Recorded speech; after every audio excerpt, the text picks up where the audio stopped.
Chapter 758. Qin Feng, are you willing to take me as your master? Qin Feng stared into Qin Wentian's eyes as he froze. He didn't understand why Qin Wentian wanted him to take him as his master.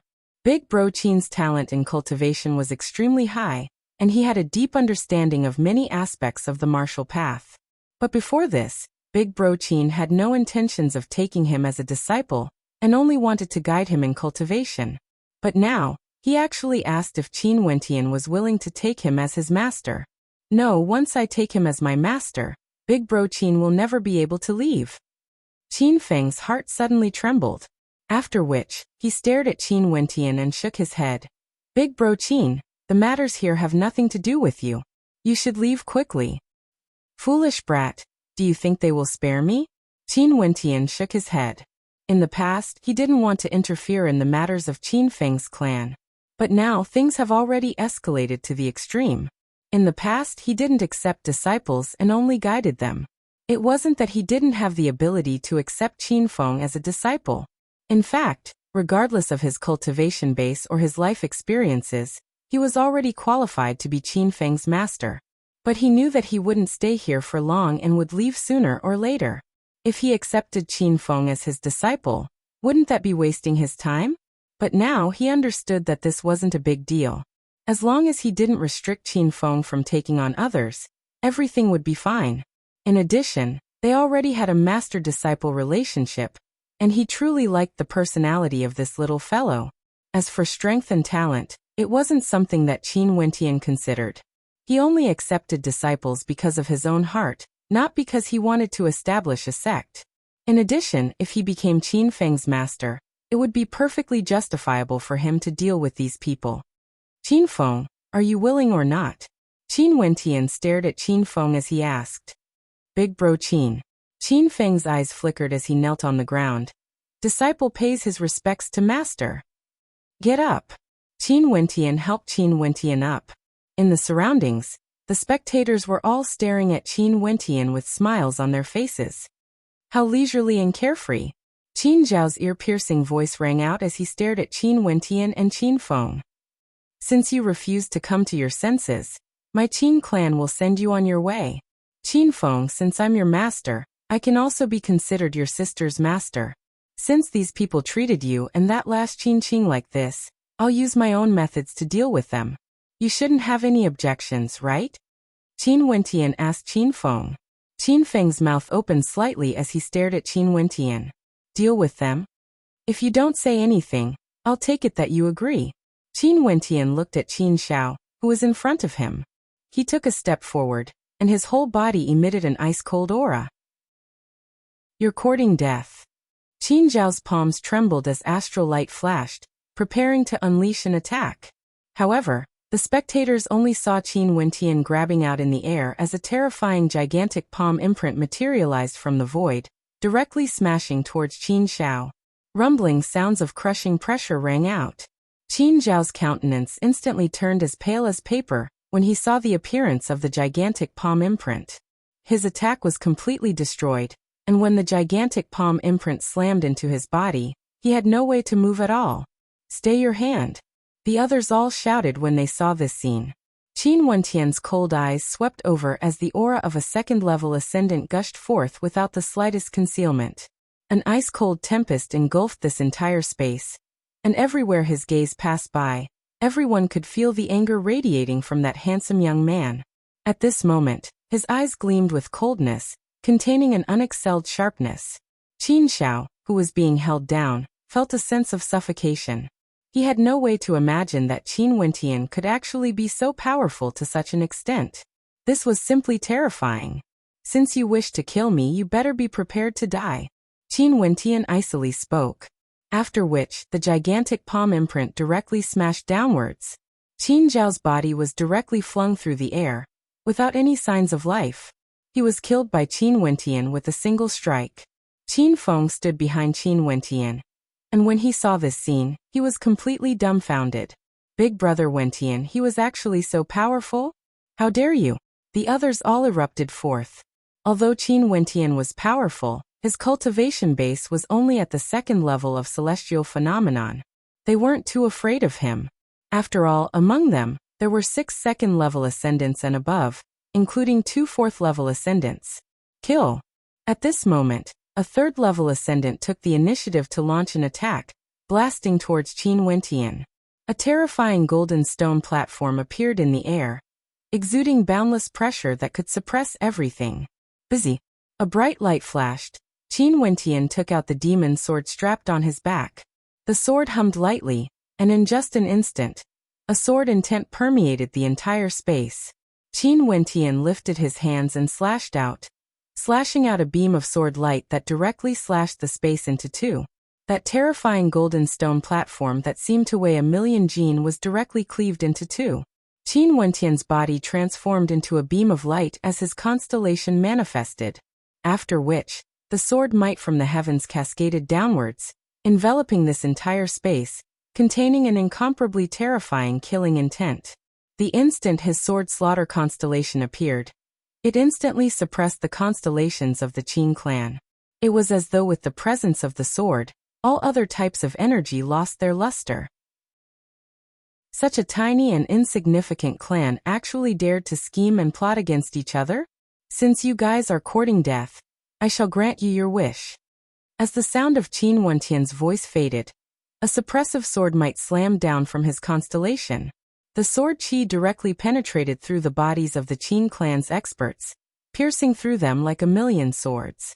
Piercing sounds rang out as a few silhouettes fell from the sky, before being shredded into pieces by the boundless sword chi, dying on the spot. This was the constellation of the sword, the domain of the sword. In just a short instant, only the 2 fourth-level ascendants were still alive. But even for them, they couldn't help but feel fear in their hearts. The power of this man's constellation was simply too overwhelming. Qin Wentian stepped out with the demon sword in his hand. A pair of golden rock wings appeared behind him, incomparably resplendent. Golden light flashed, the golden rock shuttled through the air, slashing apart the void with a single sword strike. This sword strike was akin to the sword of death, suppressing the entire space. A fourth-level ascendant only felt his entire body trembling as his countenance paled. How could a second-level ascendant be so powerful? Pucci. As the sword slashed down, that person died.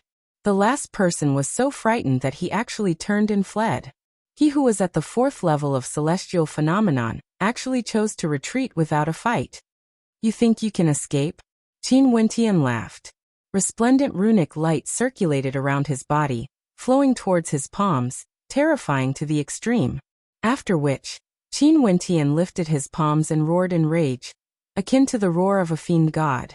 A terrifying star-seizing palm imprint directly soared through the air, slamming into his opponent's body, instantly shattering him into pieces. Not even his bones remained. In just a short instant of combat, all the experts who surrounded Qin Wentian were already dead. The wings on Qin Wentian's back vanished as he returned to the side of Qin Feng. At this moment, Qin Feng was still in a dumbfounded state, staring blankly at the scene before him. Big brother Qin, no master. Qin Feng's lips trembled. Qin Wentian pulled his arm as they soared up into the air. An instant later, he arrived at the place where Qin Mu was imprisoned. With a single slash of his sword, the incomparably sturdy prison was directly split apart. Qin Mu's aura was extremely weak. He was imprisoned by incomparably sturdy astral shackles. Evidently, Qin Wentian was worried that Qin Mu would escape. Qin Wentian walked up and brandished his demon sword, severing the shackles. After which, he took out a medicinal pill and passed it to Qin Mu for him to consume. After Qin Mu consumed the medicinal pill, the color of his face rapidly recovered. He stared at Qin Wentian and actually wanted to kneel down, but he was held back by Qin Wentian. Back then, I already knew that Sir was an extraordinary character. Hence, I hoped that the two little fellows Qin Feng and Qin Qing would be able to interact with you more often. But this old man didn't expect such an ending. This time around, the lives of my grandfather and grandson are all thanks to you. Although Qin Mu was being supported by Qin Wentian, he still bowed. After this storm, he seemed to have aged by over 10 years. Grandfather, elder sister she. Qin Feng still had no way to feel happy. Although they were safe now, Qin Qing was already in danger. What happened to Qin Qing exactly? Tell me in detail, Qin Wentian asked. Qin Mu nodded, after which he continued. In the Cloud Prefecture, there was once a grandmaster in weaponsmithing named Jiang Chao. The immortal-ranked weapons he forged were something that even immortal emperors yearned for. After a long period of time, Jiang Chao established the Jiang clan and was extremely powerful.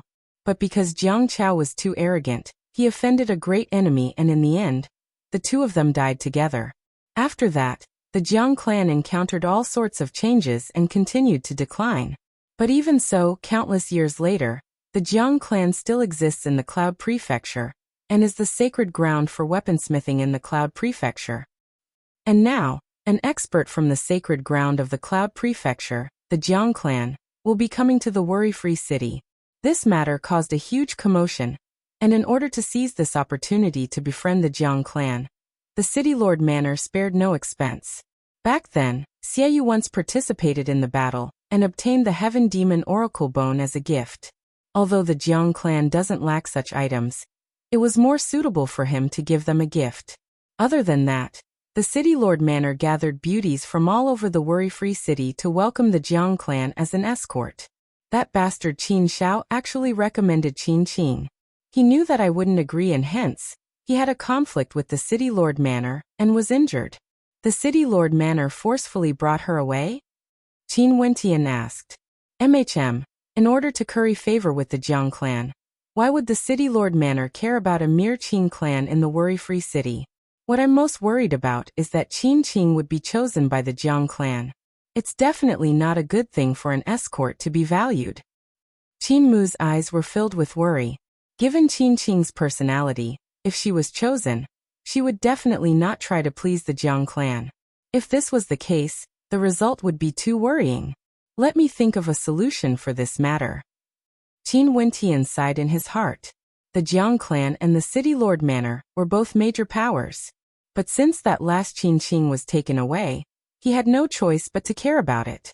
Qin Wentian wasn't a saint, but he had interacted with Qin Qing for quite some time.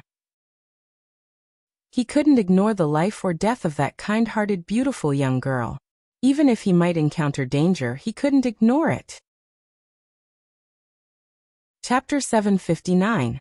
In the city lord Manor of the worry-free city, banners fluttered in the wind as experts stood in formation. On the vast platform in the city lord Manor, experts were as common as clouds. All the experts of the city lord Manor were gathered here, waiting for the arrival of the Jiang clan. Behind the experts, there were many beautiful women who lined up neatly. These women were all elites of the worry-free city and were summoned here by the city lord Manor. Today was the day when the experts of the Jiang clan arrived. One of the young masters of the Jiang clan, Jiang Quang, led the group with many experts around him. There were even Immortal Foundation experts among them.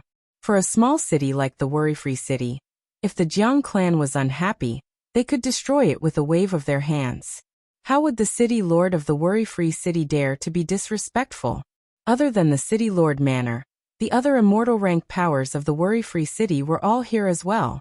For example, the sect leader and grand elder of the Golden Armor sect, as well as the experts from the Fall Kill sect and the governor's manor. All of them were here to welcome the people of the Jiang clan. Han Luo of the governor's manor stood among the crowd. His gaze landed on the 2 rows of beauties, and when he stared at them, he couldn't help but feel his heart being stirred. His eyes soon locked onto one, and he felt a little bewildered. This person was actually the genius beauty of the Golden Armor sect, Zhao Yuyan. Zhao Yuyan actually came here to accompany Qin Wentian. Given her status, she should have done so willingly. Also, her sexy robes accentuated her alluring figure. However, there was only determination in her beautiful black eyes, as though she had an extremely deep obsession in her heart. This woman is really crazy. Is she trying to use her beauty to climb up to the Jiang clan? Han Luo thought in his heart. However, how many of these women had the same thoughts as Zhao Yuyan? They could be considered characters of the worry-free city, and were pursued by many. Yet they were willing to come here to accompany the Jiang clan just for a chance. However, Qin Qing clearly didn't have such thoughts. At this moment, she stood among the crowd. Her delicate figure was extremely moving. Her watery eyes flickered with a hint of grievance. Right now, she could only pray that this matter would pass quickly and no one would fancy her. That way, she could leave the Qin clan as soon as possible to see how her grandfather and Qin Feng were doing. A gentle breeze brushed past the city lord's manor. It was completely silent here, not a single sound could be heard. Their gazes were all fixed in the distance, while the gazes of the countless figures below the city lord's manor were also fixed on the figures above the city lord's manor. The strict hierarchy seemed to be invisibly revealed. Finally, under the expectant gazes of many people, a group of figures appeared in the distance. They stepped on flying ships and came over. These flying ships were refined extremely beautifully and were all different from each other. The flying boat in the middle was extremely comfortable. A young man sat on it and gazed into the distance. His speed gradually slowed down. The flying boats on his left and right also slowed down at the same time. They circled around the young man's flying boat and slowly advanced forward. In just a short moment, they descended in the air above the city lord manor. Their gazes swept across the people below. When they saw that there were many beauties waiting for them, they didn't feel strange at all. It was as though it wasn't strange for such a scene to occur. After all, with their status, it was normal for a mere city lord of the worry-free city to do anything to please them. City Lord Bu Yanyu of the worry-free city pays her respects to the people of the Jiang clan. The female city lord Bu Yanyu respectfully spoke. After that, everyone bowed to the experts of the Jiang clan in the air, showing their respect. The young man Jiang Kuang had no expression on his face. He calmly glanced at everyone before turning to the beauties behind him. His countenance didn't fluctuate at all. The people below didn't say anything, the entire space was silent. After a few breaths of time, Jiang Kuang slowly spoke. City Lord Bu has worked hard. This is something that I should do. How would I dare to say that it's been hard on me? The City Lord Manor has already prepared a banquet and welcomes all of you to take your seats. Bu Yanyu was also a rare beauty. Her every frown and every smile exuded charm, appearing polite and courteous without losing her charm. Jiang Kuang nodded lightly. After that, the flying boat descended from the air as the other experts followed suit. Landing on the ground of the city lord's manor, Bu Yanyu and the others immediately went up to welcome them, leaving an empty seat in the middle. Everyone please. Bu Yanyu politely spoke. Jiang Kuang and the others slowly walked forward, heading towards the city lord's manor. Jiang Kuang walked to the center of the 2 rows of beauties. He naturally understood Bu Yanyu's intentions. His eyes swept over the beauties, and many of them had lustrous gazes, as though they were trying to convey their emotions. However, Jiang Kuang didn't care at all. He merely swept his gaze over them. When he saw Zhao Yuyan, Jiang Kuang noticed that her gaze was different from the others. That resolute gaze of hers was staring at him with a hint of fanaticism. Also, her demeanor was extraordinary. What's your name? Jiang Kuang's emotionless voice drifted over, entering Zhao Yuyan's ears, causing her body to involuntarily tremble. Her fiery gaze stared at Jiang Kuang as she replied, Zhao Yuyan, I'm also proficient in forging divine weapons. Right now, I can even forge 5th-ranked divine weapons. Oh, Jiang Kuang's eyes flashed with a strange light. Seems like she was a weaponsmithing genius. No wonder she was so fanatical when she saw him. There were simply too many people in the Cloud Prefecture who were proficient in weaponsmithing, the Jiang clan. I'll remember it. Jiang Kuang faintly spoke. After that, he continued walking forward. The beauties on both sides were as many as the clouds, causing him to feel a little dazzled. However, one of them was especially eye-catching. This maiden was dressed in simple yet elegant robes, and didn't lift her head to stare at him like the others. Instead, her head was lowered, and her hands tugged at the corners of her sleeves, as though she was extremely nervous. Raise your head. Jiang Kuang faintly spoke. Qin Qing's body trembled, as though she could feel many gazes landing on her. Her heart pounded rapidly as she slowly inclined her head, staring at Jiang Kuang with traces of fear in her eyes. Jiang Kuang's eyes flashed with a bright light. After that he asked, What's your name? Qin Qing's body trembled. Her hands clutched her sleeves tightly as her lips were tightly shut. I'm asking you a question. At the side, Xiaoyu coldly spoke. A beam of evil light landed on Qin Qing, causing her to tremble as she replied, "My name is Qin Qing." "MHM." Jiang Kuang replied as he continued walking forward. "Everyone follow me." Xiesher turned around and spoke to the crowd. The women all followed the footsteps of the experts of the Jiang clan, heading towards the prepared banquet. Before long, everyone took their seats. The Jiang clan occupied the most distinguished seats. Below them were the representatives of the City Lord Manor and the major powers of the worry-free city. As for the beauties, they stood behind the Jiang clan. Jiang Kuang faintly spoke. "Zhao Yuyan, Qin Qing, the two of you come to my side." Zhao Yuyan's beautiful eyes flashed with a startling light. After that, she stepped out and walked towards Jiang Kuang. Her master, the supreme elder of the Golden Armor sect, was also present. When he saw this scene, his countenance turned sharp. He also didn't expect that Zhao Yuyan would come here to be a companion. Seems like this disciple of hers was extremely unhappy with him. Qin Qing's beautiful eyes trembled, but she stood there unmoving. "Why are you still not going over?" Xiaoyu turned his head and stared at Qin Qing as he spoke. "I don't wish to go." Qin Qing mustered her courage. Her countenance was somewhat pale. As the sound of her voice faded, numerous cold intents landed on her, causing her to feel waves of coldness as her legs trembled. After a moment of silence, Jiang Kuang spoke again. "Come over." At this moment, Qin Qing felt an impulse to cry. Her legs trembled, staring at Jiang Kuang's gaze. She finally lifted her foot and walked towards him. "MHM?" At this moment, from the Jiang clan, an expert beside Jiang Kuang abruptly inclined his head as he stared into the distance. Very swiftly, Bu Yanyu, Xiesher and the other Immortal Foundation experts all turned their gazes over as well. They could sense an immortal aura rapidly gushing over. Instantly, a resplendent halo flashed as a young man in white stepped on a flying shuttle, moving with lightning speed, directly rushing over. Immortal-ranked weapon. Jiang Kuang and the rest stared at the flying shuttle, feeling extremely shocked. "Impudent!" Xiesher roared in rage, his voice causing the entire space to tremble. That young man halted his steps, but he still stood in the air. His gaze swept over the crowd as his eyes gleamed with unexcelled arrogance. "It's you." Xiaoyu's countenance was ice-cold. Zhao Yuyan's gaze also turned exceptionally cold. This young man who just arrived was actually Qin Wentian. Big brother Qin. Qin Qing's body trembled violently, staring at Qin Wentian in disbelief.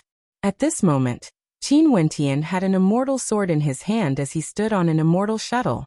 His demonic eyes swept over everyone as he coldly spoke. "Who brought my younger sister here? Are you all courting death?" His eyes were exceptionally sharp, directly landing on Xiaoyu. This scene caused the hearts of everyone to tremble. Even those Immortal Foundation experts had strange expressions on their faces. This young man was too arrogant. He was only at the second level of celestial phenomenon, yet he dared to be so impudent here. This young man's demeanor is extraordinary, and he has an immortal-ranked weapon in his hands. He should be someone from a major power. Everyone silently speculated. At this moment, Qin Wentian continued sweeping his gaze over, staring at Bu Yanyu and Xiesher as he spoke in a cold voice. "Are all of you from the City Lord Manor tired of living?" Chapter 760. As the sound of Qin Wentian's voice faded, the hearts of everyone trembled. The sacred ground of the Cloud Prefecture, the Jiang clan, was here, and the City Lord Manor had prepared a banquet to welcome them. But now this young man actually dared to threaten the City Lord Manor? Were they tired of living? Everyone here, including the experts from the Jiang clan, were seriously contemplating Qin Wentian. He wielded an immortal-ranked weapon and rode on an immortal shuttle. His eyes were deep and his aura was extraordinary. Those who were threatened, including Bu Yanyu and Xiesher, didn't reply immediately. They were all observing Qin Wentian. There were simply too many capable people in the immortal realms. Even if your strength is much stronger than your opponent, you still have to see if your opponent has a powerful background or not. If not, a single mistake might result in death or even the destruction of your entire clan. This wasn't nonsense. For example, the The city lord manor of the worry-free city dared to capture people in the city because they were powerful. But even so, they had to see who the target was. They wouldn't do anything to those with a powerful background. Qin Qing was a young lady of the Qin clan. She didn't have a powerful background, which was why they dared to capture her. In the immortal realms, there were some arrogant yet blind people who would bully the weak, resulting in their deaths. Such things were a common occurrence. This included the old ancestor of the Jiang clan, Jiang Chao. How powerful was he when he founded the Jiang clan? Even immortal emperors needed his help, but in the end, didn't Jiang Chao still die on the spot? Although he managed to kill his opponent before his death, saving the Jiang clan from the calamity of annihilation, from then on, the Jiang clan suffered continuous setbacks and fell into a disastrous decline. Zhao Yuyan, Xie Yu and Han Luo all stared at Qin Wentian as different thoughts appeared in their hearts. They were all speculating what sort of character was this person who seized the Sky Demon Oracle bone from the Amorsi's residence exactly? As for Qin Qing, her beautiful eyes were staring at Qin Wentian. Her eyes were slightly red as her delicate body trembled slightly. She called out in her heart, "Big brother Qin." Qin Qing naturally didn't expect her big brother Qin to be so powerful. In fact, he even dared to threaten the city lord manor. Bu Yinyu stared at Qin Wentian and asked, "Which force are you from? How dare you be so disrespectful?" After all, Bu Yinyu was a city lord of a region. Being threatened by a weakling, she naturally had the aura of a city lord. However, she didn't dare to directly act against Qin Wentian. Before she understood Qin Wentian's background, she still felt some trepidation. A second-level ascendant possessing 2 immortal-ranked weapons, this by itself already proved some things. If one said that Qin Wentian didn't have an immortal foundation expert behind his back, who would believe it? Qin Wentian glanced at Bu Yinyu, then his gaze landed on Qin Qing. "Qin Qing, who captured you?" Qin Qing's gaze sharpened slightly as he said in a low voice, "Big brother Qin." "Who?" Qin Wentian asked again. Qin Qing's gaze swept through the crowd, after which, her eyes landed on an expert from the city lord manor. She pointed to that person and spoke, "It's him." Qin Wentian's eyes abruptly turned over, staring at the person who injured Qin Mu and brought Qin Qing away. Bang! Astral light erupted forth. In just an instant, a fearsome might erupted forth from Qin Wentian. With a thunderous boom, he directly rushed towards that person. Runic light towered up into the sky from Qin Wentian's palms, terrifying to the extreme. A fearsome gigantic palm imprint erupted forth, blotting out the skies as it instantly appeared before that person. That expert was at the 5th level of celestial phenomenon. At the instant Qin Wentian erupted forth, he instantly retreated. The speed of that gigantic palm imprint was simply too fast, containing a fearsome suppressive might. The Fiend God Heavenly Suppression Art, when cultivated to an extremely high level, could even kill immortals and devils. Fiend God Body Refinement Art. One's fleshly body was akin to that of an immortal or a devil. When both of them erupted together, how terrifying would the suppressive might be? A thunderous boom rang out.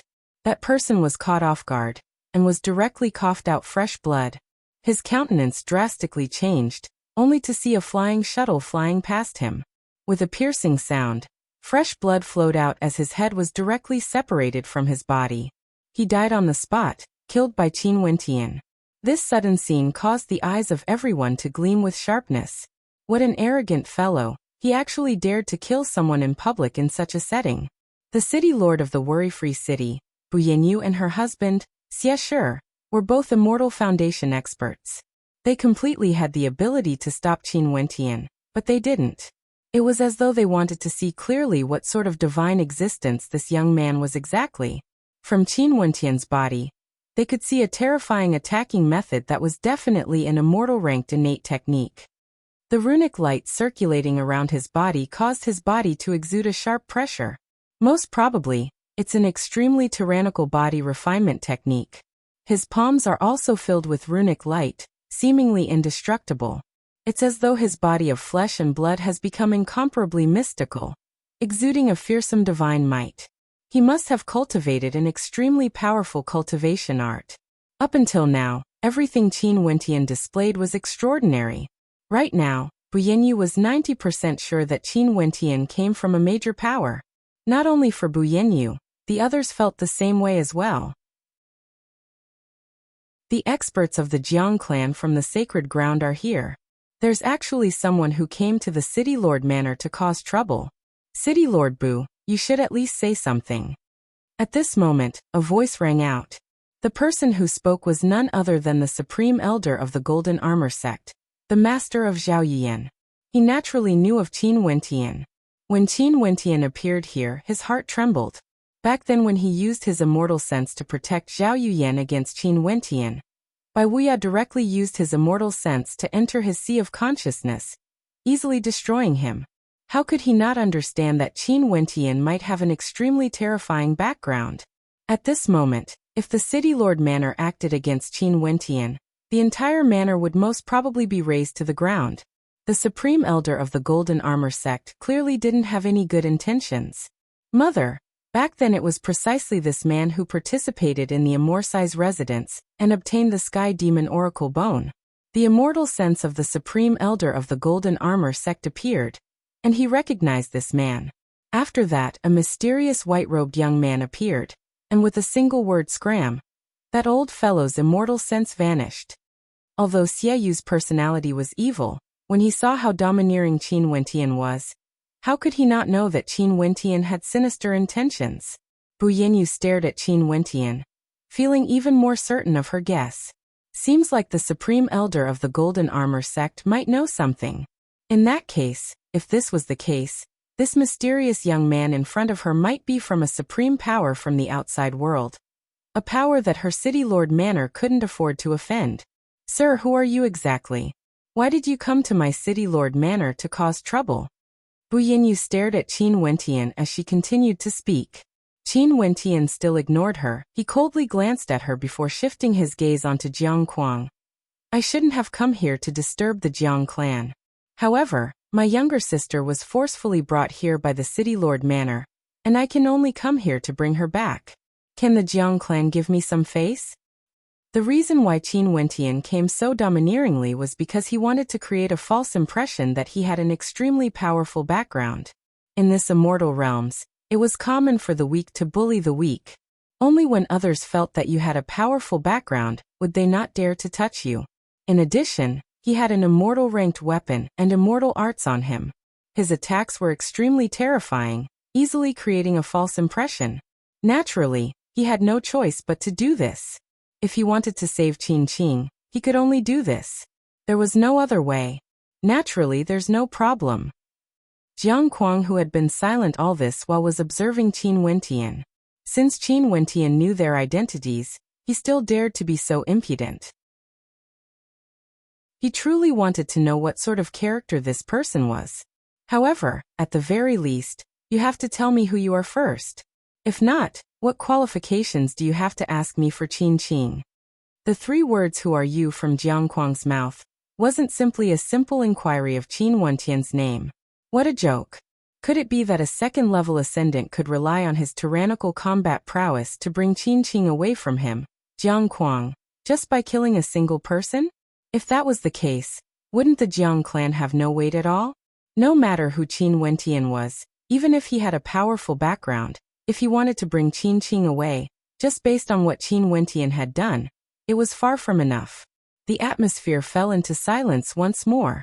With Jiang Kuang presiding over the situation, those from the City Lord Manor naturally wouldn't interfere.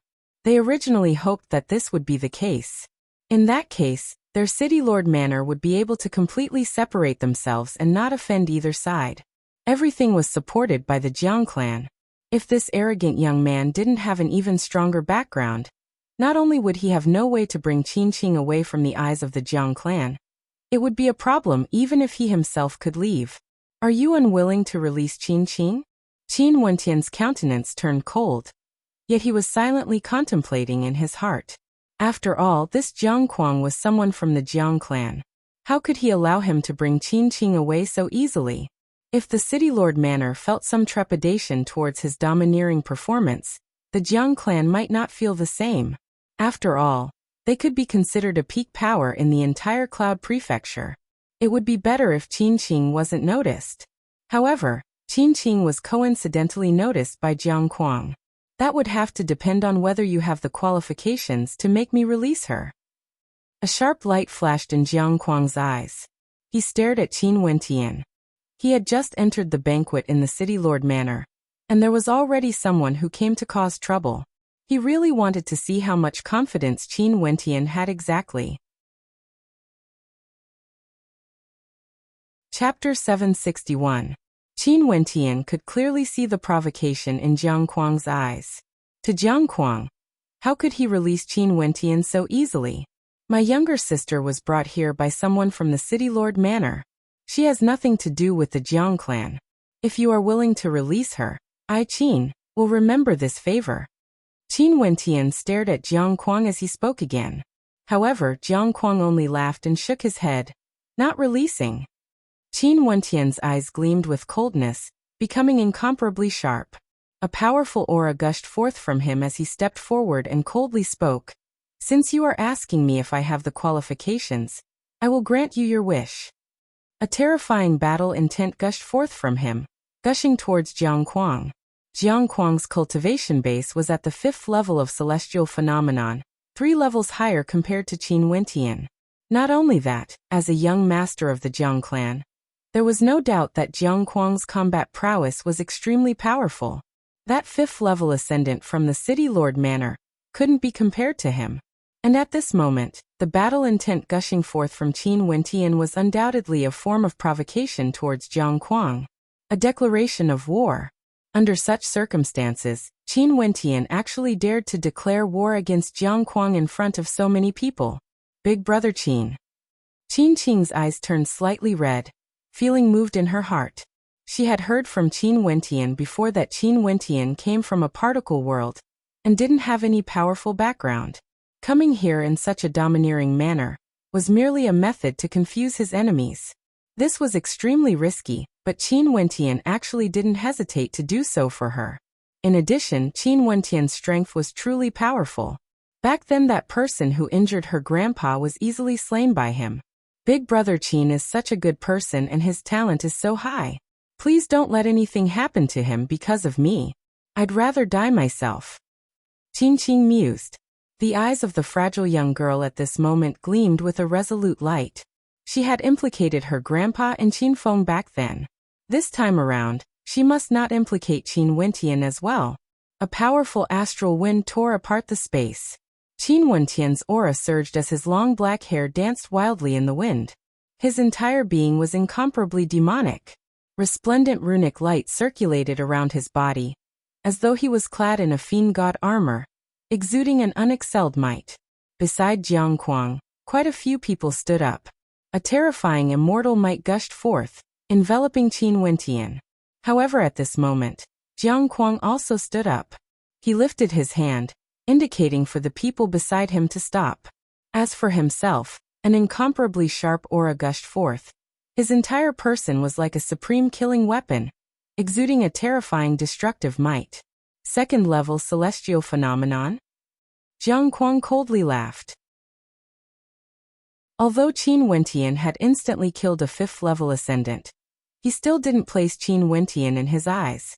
His cultivation base at the 5th level of celestial phenomenon wasn't something that the opponent earlier could compare to. Jiang Kuang would never imagine that he would be defeated by a 2nd level ascendant. Absolutely not. Boom. Stomping his foot on the ground, Jiang Kuang stepped out. A fearsome might gushed forth from him, sweeping across the heavens and earth.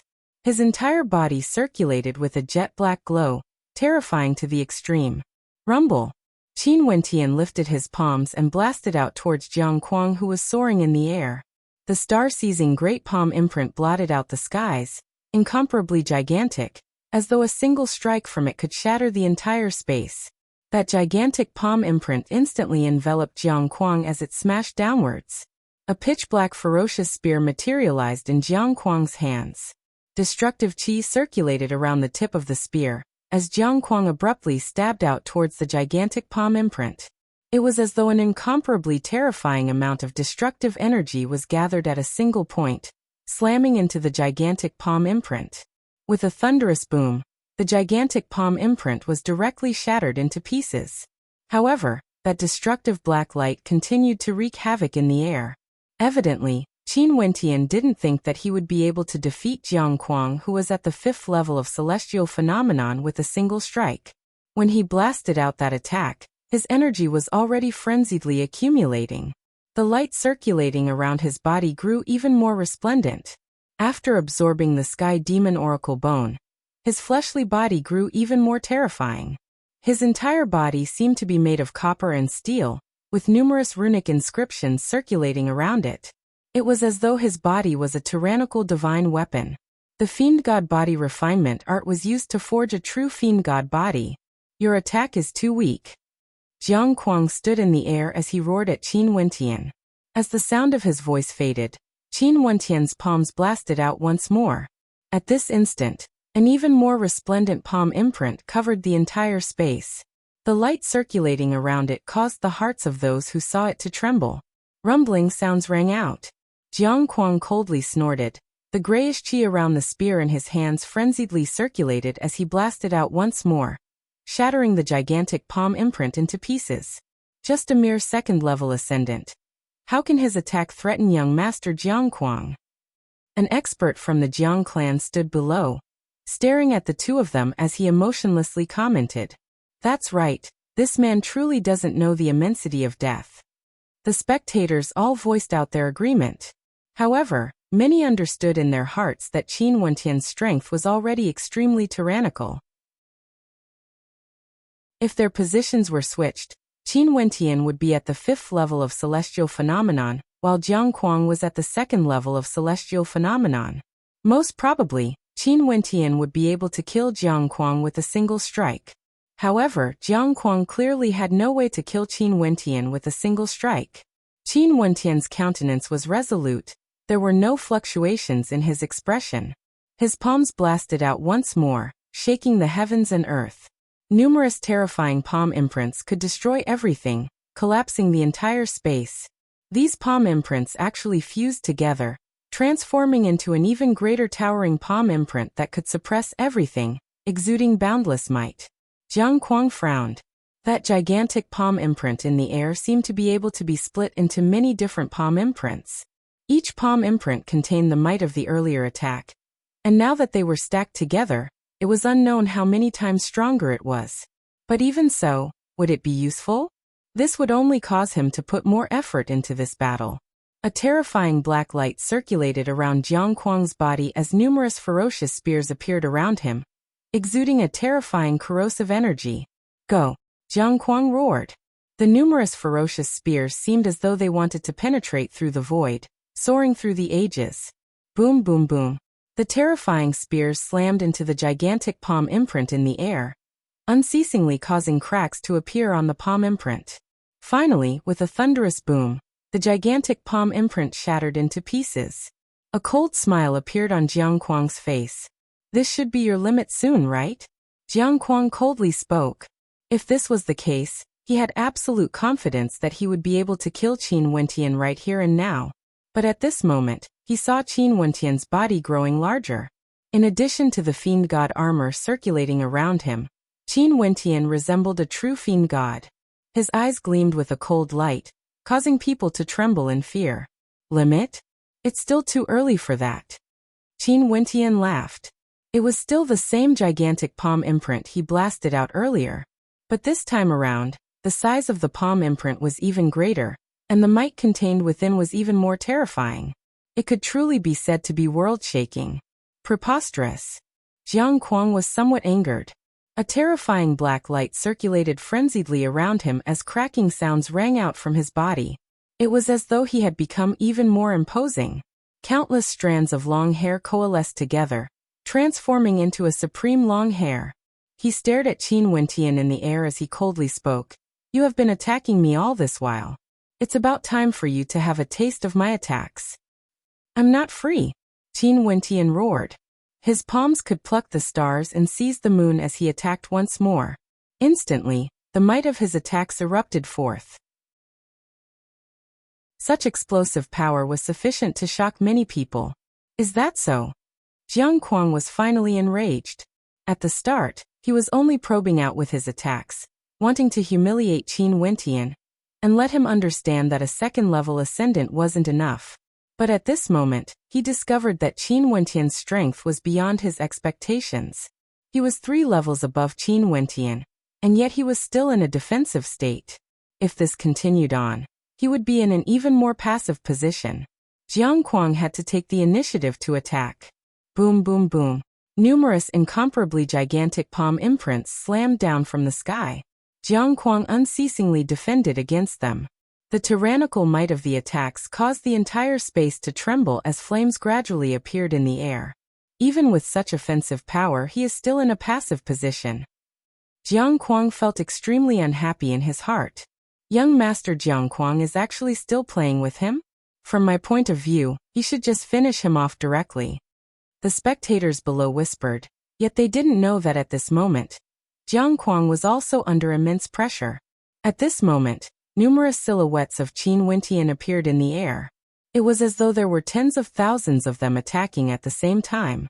The might of this attack caused even Jiang Kuang to feel his heart palpitating with trepidation. Chapter 762. Tens of thousands of destructive palm imprints slammed down. The entire space seemed to be on the verge of collapse. The spear in Jiang Kuang's hand slashed out as his constellation flashed. Behind Jiang Kuang, an incomparably gigantic spear manifested, surrounded by a pitch-black qi of destruction. Kill! Jiang Kuang roared. Being suppressed by Qin Wentian's unceasing attacks, Jiang Kuang's anger had long been ignited. At this moment, the terrifying spear in his hand spun madly as the black hair shot out, directly smashing into the millions of palm imprints. The heavens and earth trembled as rumbling sounds echoed unceasingly, only to see Jiang Kuang stepping out as his palms blasted out explosively. A gigantic spear over tens of meters in length shot through the air, aiming for Qin Wentian's true body. Qin Wentian's physique grew incomparably terrifying. Runic light shone resplendently, circulating around his body. His physique was gigantic, akin to a fiend god. His constellation appeared, suppressing all other constellations. Behind Qin Wentian, a giant shining with resplendent runic light appeared, capable of trampling the heavens and earth, suppressing the ancient eras. It shone brilliantly in tandem with Qin Wentian's true body. Countless terrifying suppressive bodies slammed downwards. Qin Wentian stomped on the air, causing a rumbling sound to echo out as the entire space trembled. The black hairs rushed over. Yet they were actually trampled by a single stomp. Their frenzied howls of rage finally echoed out with a deafening rumble, as they were crushed into dust. You want the limit? Let me show you. Qin Wentian coldly spoke. White light flashed from his body, intertwining with the light circulating around him. At this instant, Qin Wentian seemed to be bathed in divine light, capable of connecting the heavens and earth. Suppress! Qin Wentian roared. The suppressive might of the fiend god heavenly suppression art erupted forth, shattering the countless spears, and causing the entire space to solidify. At this moment, the energy circulating around Qin Wentian had the power to destroy everything. Young master, be careful. An immortal foundation expert warned Jiang Kuang when he sensed the might. This attack was already extremely powerful. They could sense that it had already reached the limits of Jiang Kuang's combat prowess. This young man at the second level of celestial phenomenon truly had terrifying combat prowess. Jiang Kuang's palms trembled as a not very long ferocious spear appeared in his hands. He casually pierced through the air, causing a destructive current to sweep forth as a black-colored qi of annihilation circulated in the air. Qin Wentian retreated explosively. His tyrannical attack was completely disintegrated by a single stab from Jiang Kuang. Immortal weapon. Qin Wentian retreated into the air, staring at the ferocious spear in Jiang Kuang's hands. His eyes gleamed with an unexcelled sharpness as he stared at Jiang Kuang. So this is the extent of your cultivation base at the 5th level of celestial phenomenon. Regardless of combat prowess or weaponsmithing, I Qin am superior to you. I Qin originally have no grudge with the Jiang clan, and I don't wish to stir up more trouble. If you release him now, I Qin will let this matter rest. I Qin will no longer pursue this matter.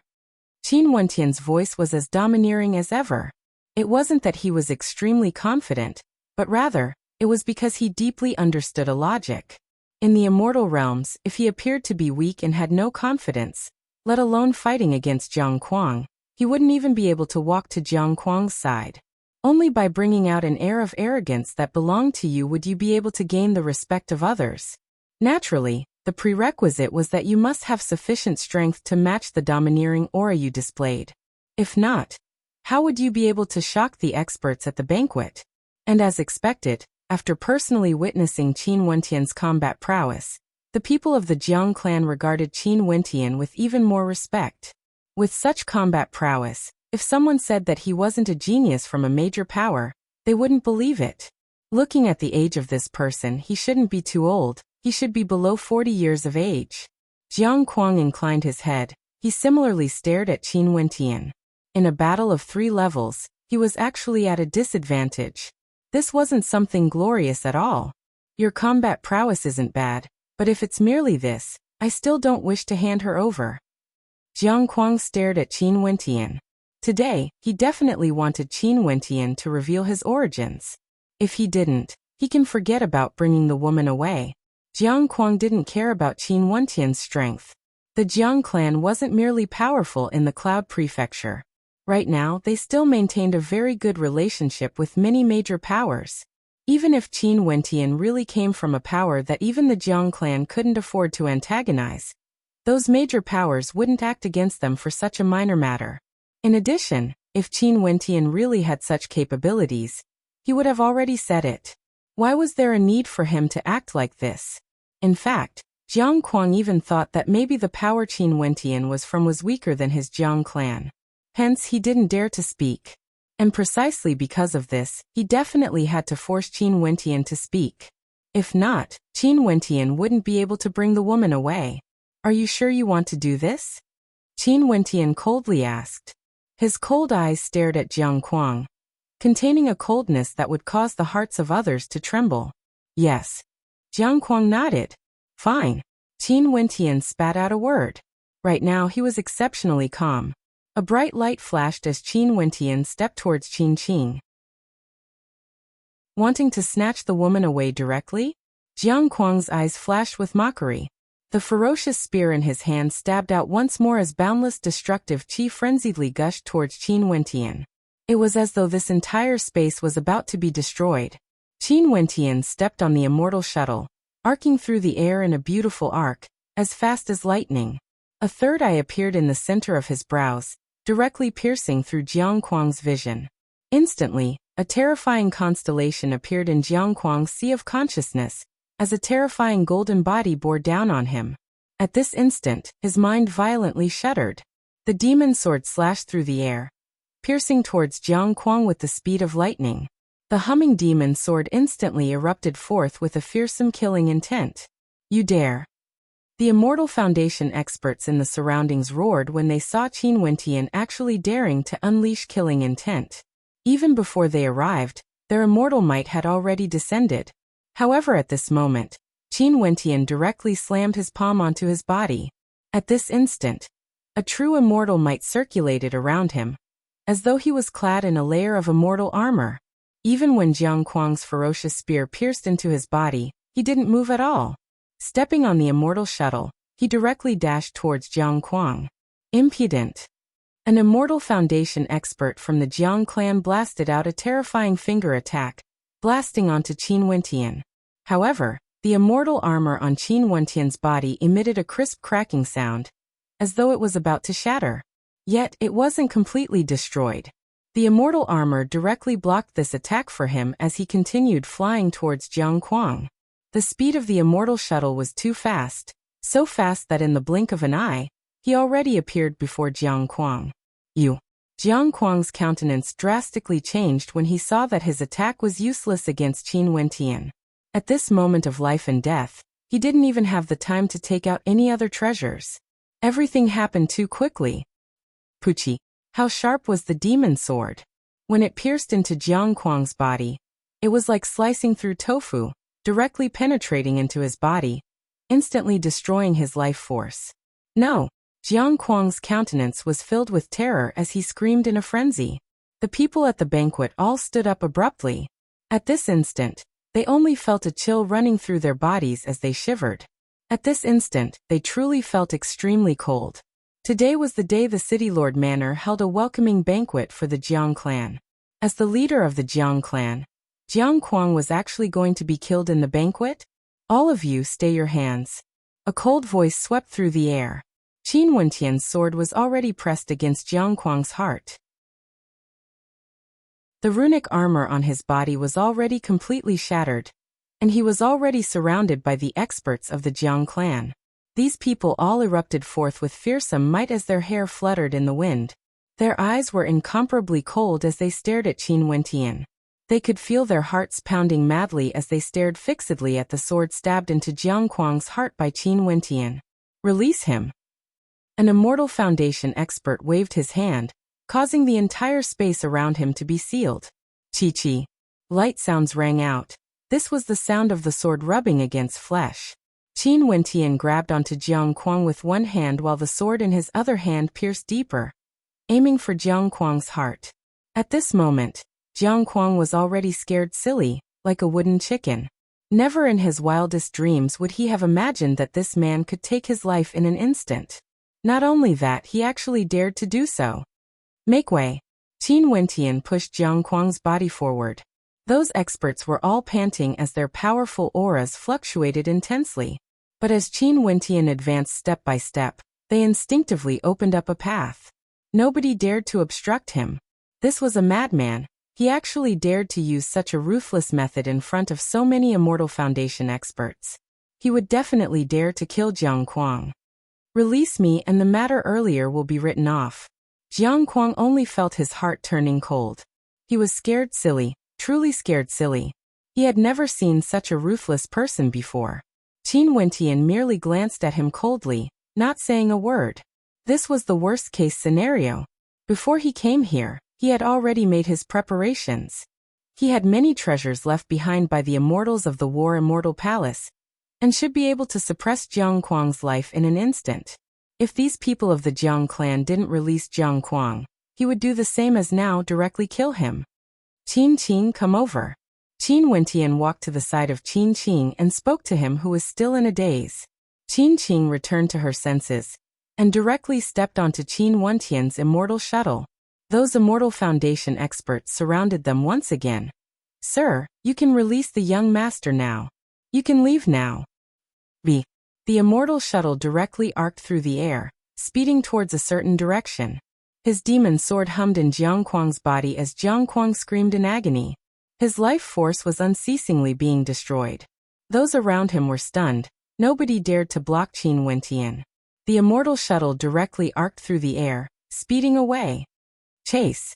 The experts chased after them only to see Qin Wentian directly taking out a spatial treasure. Terrifying spatial fluctuations gushed forth as Qin Wentian flung out his palm. With a scream of agony, Jiang Kuang's body was ruthlessly flung towards the experts of the Jiang clan. Spatial energy gushed forth as Qin Wentian and Qin vanished. At the same instant, a surge of immortal might gushed forth from Jiang Kuang's body. A terrifying shadow appeared as it let out a terrifying roar of rage, causing the bodies of everyone to turn numb. This was none other than the immortal sense of Jiang Kuang's father. Earlier, when Qin Wentian attacked, it was already too late for him to react. Hence, he chose to hide and wait for an opportunity to act. However, Qin Wentian seemed to have long discovered it. Chapter 763. Qin Wentian had indeed discovered this strand of immortal sense. At the instant his demon sword pierced into Jiang Kuang's body, a strand of immortal might gushed forth from Jiang Kuang. He knew that Immortal Foundation experts would be able to leave a strand of immortal sense on their descendants. Bai Wuya did so, and Zhao Yuyan did the same back then. How could Qin Wentian not be on guard? Hence, he decisively left Jiang Kuang behind while he left directly. Jiang Kuang. That strand of immortal sense hugged Jiang Kuang's body. Right now, Jiang Kuang's life force was almost completely severed. His internal organs had all suffered a destructive blow, and even his heart was almost destroyed. The last strike from Qin Wentian was aimed at taking his life. Qin Wentian was decisive and ruthless, showing no mercy at all. However, Jiang Kuang didn't die yet. He still had a strand of life force left in him. It was none other than the strand of immortal sense from his father that protected his heart, preventing it from being extinguished. But even so, Jiang Kuang was destined to be a cripple if he didn't die. There was no way for him to recover. This sudden scene truly shocked everyone. Even Xie Yu felt his entire body turning cold as he perspired profusely. Too decisive and ruthless.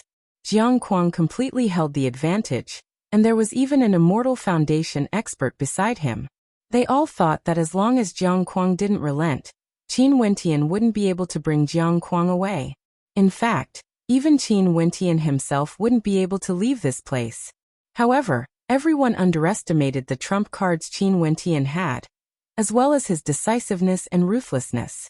For the sake of a woman, he really killed Jiang Kuang of the Jiang clan. At that critical moment, his sword pierced into Jiang Kuang's body. With just a single thought, he could take Jiang Kuang's life. Who would dare to obstruct him? Even the strand of immortal sense from Jiang Kuang's father didn't dare to appear on Jiang Kuang's body.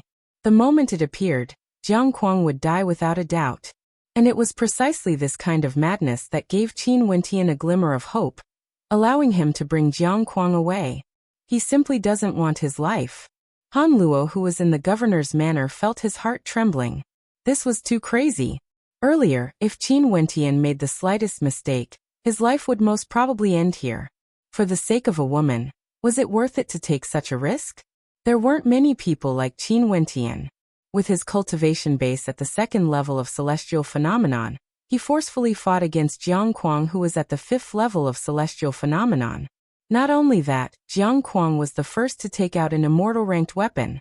As for Zhao Yuyan, when she stared at the dying Jiang Kuang, her entire body trembled as her countenance turned pale. It was him again, destroying her hope. How could he dare to directly kill Jiang Kuang? How could he be so audacious? If he's alive, I want to see him. If he's dead, I want to see his corpse. The strand of immortal sense from Jiang Kuang's father icily spoke, causing Bu Yanyu, who was still in a dumbfounded state, to come back to her senses. She immediately commanded, "Search the entire city." A terrifying gleam of sharpness flickered in the eyes of the supreme elder of the Golden Armor sect. What a crazy fellow! His heart was filled with bewilderment. That fellow clearly had an extremely terrifying character behind his back. Why would he take the risk to kill Jiang Kuang? Could it be that the sect elders of this young man didn't like juniors to rely on their own prestige? Maybe this was the only explanation. As expected of a disciple nurtured by a supreme expert, Qin Wentian was only at the 2nd level of celestial phenomenon. Yet his methods already caused him to feel admiration.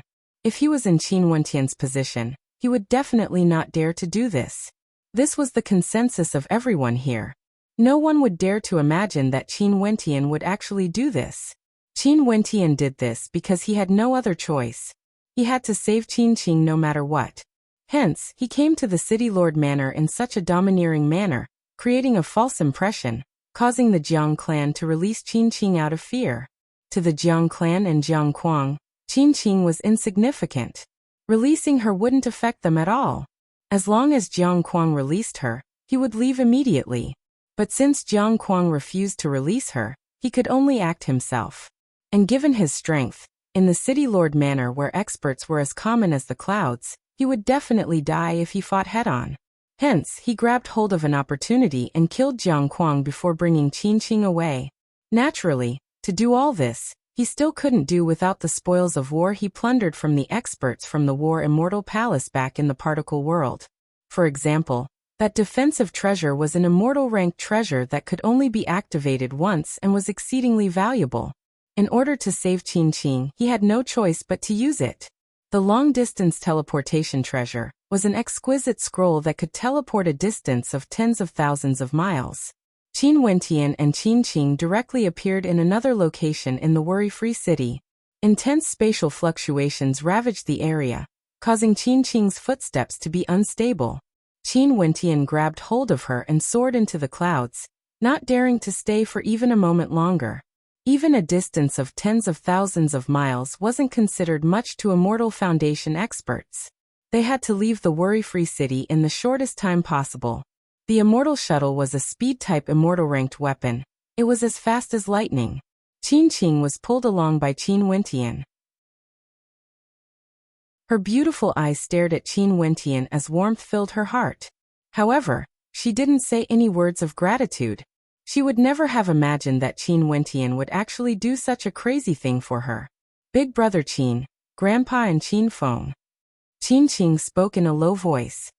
Don't worry, before we headed to the City Lord Manor, I already told them to leave. The Qin clan has also dispersed. Qin Wentian replied. Since he was already heading to the City Lord Manor, there was no need for him to leave behind any worries. When Qin Qing heard Qin Wentian's words, she completely set her heart at ease. In the air, the Immortal Shuttle was as fast as lightning, directly leaving the worry-free city as it sped towards the horizons. Since he killed Jiang Kuang of the Jiang clan, he had to stay as far away as possible.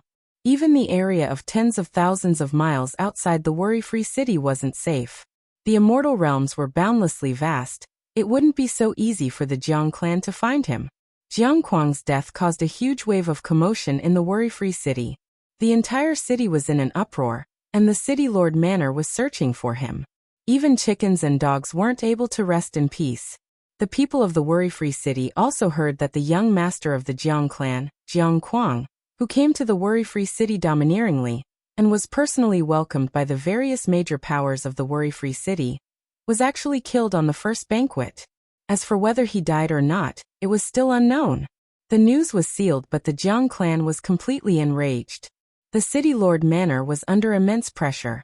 In fact, even the Jiangling king of the worry-free city had personally come.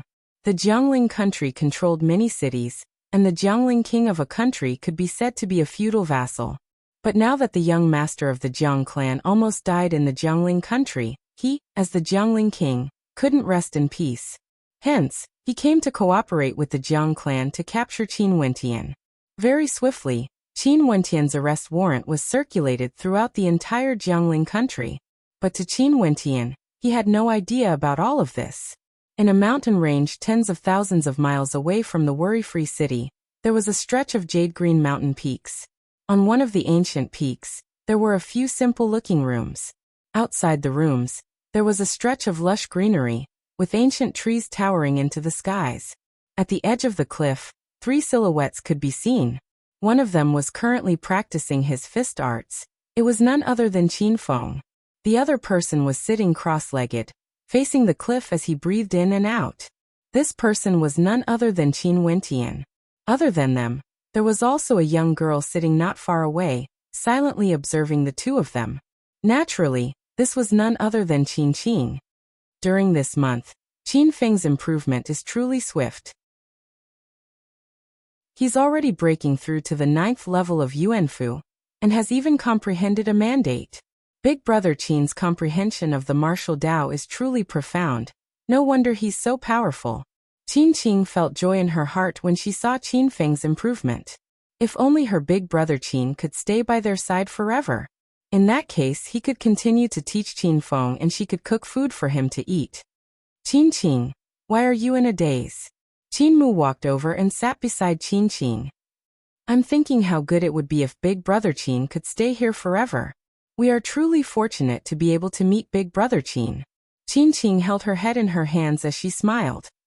Yeah, we are indeed very fortunate. Qin Mu nodded. If it wasn't for Qin Wentian, their entire family would have been finished. However, although Qin Feng is your big brother Qin's disciple, it's unavoidable for us to be separated. Qin Qing, don't be too sad when the time comes. Your big brother Qin needs to pursue his own future. At that time, we will roam the 4 directions, the further the better. Let's see if we can leave this boundless Jiangling country, or even the Cloud Prefecture. Qin Mu spoke to Qin Qing, his words causing Qin Qing's countenance to turn dim. That's right, big brother Qin had his own path to walk. How could he stay with them forever? Big brother Qin has already done so much for them. He even risked his life to save her. Qin Qing nodded. At this moment, Qin Wentian, who was sitting at the edge of the cliff, emitted waves of his aura. as though a mysterious intent was faintly discernible. Qin Mu's eyes flashed with sharpness as he stared at Qin Wentian. Qin Wentian's entire body circulated with resplendent astral light as a mysterious energy radiating outwards in all directions. There seemed to be several different types of energy, extremely mystical. Your big brother Qin's cultivation base seems to have broken through.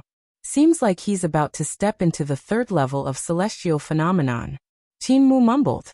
At this moment, Qin Wentian drew in a deep breath, as though he wanted to absorb the spiritual qi of heaven and earth into his body. His eyes opened as he felt a sense of refreshment. Master, you've woken up. Qin Feng ran over in joy when he saw Qin Wentian standing up. After that, he immediately pestered Qin Wentian, asking him about the problems he had in his cultivation. Qin Wentian answered them one by one, allowing Qin Wentian to comprehend them himself. After that, he tossed Qin Feng to the side and walked towards Qin Mu, smiling as he asked, "Old man, what are your plans for the future?" Roaming the four directions, it's impossible for us to return to the worry-free city. We will do our best to leave the Jiangling country, but I don't know how long it would take. Qin Mu smiled. It's good that old man has his own plans.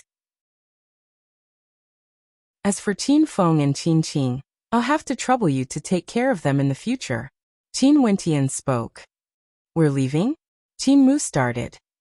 It's about time. We can't stay in the mountain range forever, right? Qin Wentian smiled. Master. Qin Feng ran over. Qin Qing glanced at Qin Wentian before lowering her head. However, Qin Mu was extremely calm. He patted Qin Wentian on his shoulder and spoke. That's fine as well. Us grandparents and grandchildren will drink a few cups with you. Consider it as a farewell gift for you. Right. Qin Wentian nodded his head. The four of them sat in a circle and picked up their wine cups, starting to drink. Even that last Qin Qing didn't say anything, she only drank her wine. The four of them didn't bring up any sad topics, and only minded their own business. As they chatted, the sun had already set. Qin Feng and Qin Qing had also fallen asleep on the grass. Qin Wentian glanced at the two of them as he smiled and nodded his head to Qin Mu. After which, his silhouette flickered as he disappeared under the moonlight. After Qin Wentian left, the eyes of Qin Feng and Qin Qing, who were sleeping quietly, glistened with tears. Chapter 764. The worry-free city alone was already extremely vast. Let alone the entire Jiangling country, there were countless cities and even more outside the cities. It was unknown how many transcendent powers there were. As for the Cloud Prefecture, even if an immortal foundation expert wanted to venture out, it would be extremely difficult. From this, one could very well imagine how vast the Cloud Prefecture was. In a certain wilderness of the Jiangling country, a young man sat on a demonic beast, flying through the air at a speed that was neither fast nor slow. This young man sat cross-legged with his eyes closed, as though he was cultivating on the back of the demonic beast. As for the demonic beast, it was a pure white one. Its entire body was covered in fur, and it looked extremely adorable. So sleepy. The demonic beast spoke in a human voice as it stretched its front paws, appearing extremely comical. Qin Wentian rolled his eyes and directly rapped Little Rascal's head. He spoke in a depressed tone. You little rascal, you slept for an eternity. I still need to borrow the power of an immortal treasure to keep you by my side. You just woke up not too long ago and you're already feeling sleepy again? It's because I slept for too long that I don't have any energy left. Little Rascal slept for several hundred days and finally woke up a few days ago. Right now his speech was much more fluent than before. Although his voice still sounded a little childish, at the very least, he was able to express the meaning he wanted to convey in a single breath. Also, don't call me Little Rascal in the future. This name is too lousy. Little Rascal inclined his head as he spoke. What should I call you then? Qin Wentian asked. Let this Bao Bao think. What do you think of me as a primordial beast king? Little Rascal's eyes brightened. Scram. Qin Wentian slapped Little Rascal. Did this Little Rascal think he was a primordial beast king? AI, this Bao Bao has already awakened the memories of a divine beast. I'm indeed a descendant of a primordial beast king. How can you treat me like this? Little rascal sighed as he stared at the sky, feeling a little lonely. You've learned a lot after waking up, but only in the field of bragging. Qin Wentian continued to roll his eyes. This Bao Bao can't be bothered to argue with you. I'm so sleepy. Little rascal's eyes were about to close, but at this moment he saw a few silhouettes flying over from afar. One of them was a beautiful woman dressed in revealing clothing. Her snow-white skin was clearly visible, and her cleavage was faintly discernible. So beautiful. Little rascal's sleepiness instantly vanished. With a flicker of his silhouette, he brought Qin Wentian along as he dashed over. His body shrunk as he directly leapt into the embrace of the woman. Qin Wentian felt an impulse to cough up blood. He directly halted his movements, only to see little rascal transforming into a beam of white light as it dashed into the bosom of the woman. Sister, you're so beautiful. Little rascal's baby-like voice rang out. Just when the woman wanted to be angry, she instantly calmed down when she heard little rascal's voice. A smile appeared on her face as she hugged little rascal. What an adorable little demonic beast. Of course this Bao Bao is a one-of-a-kind demonic beast under the heavens. Little rascal's claws started to get naughty, causing black lines to appear on Qin Wentian's face as he watched from the side. What a sin! Especially when the few young men beside the woman shot dagger-like cold gazes at him.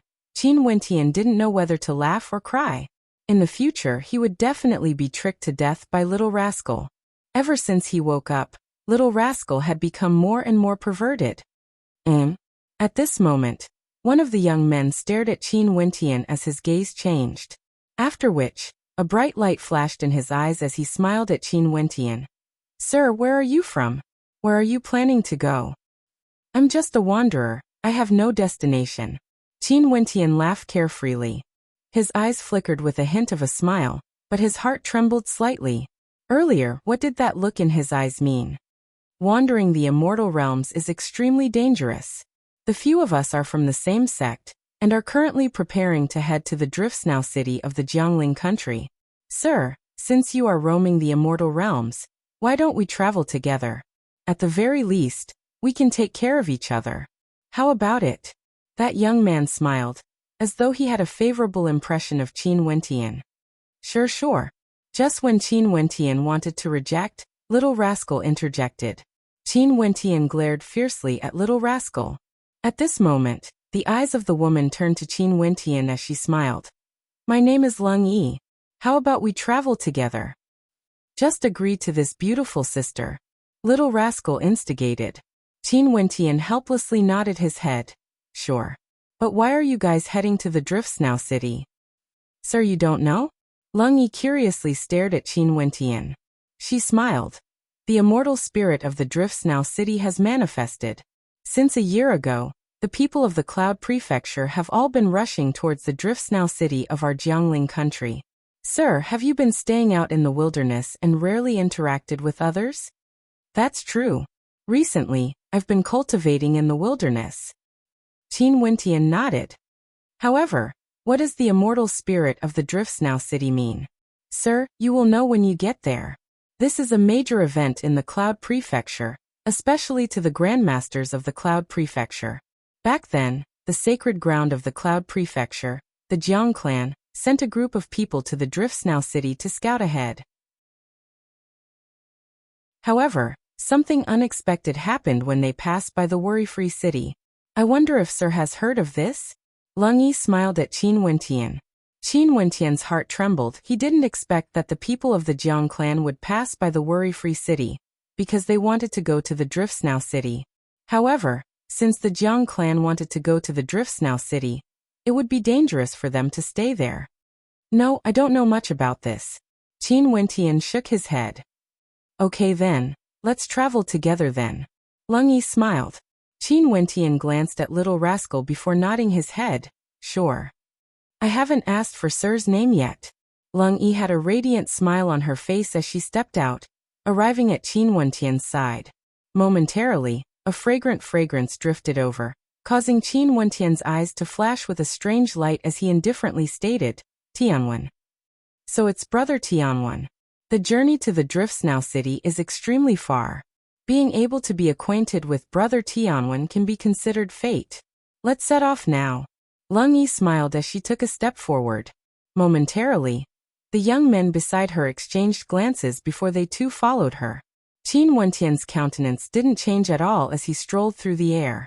The worry-free city could be considered as a remote city in the Jiangling country.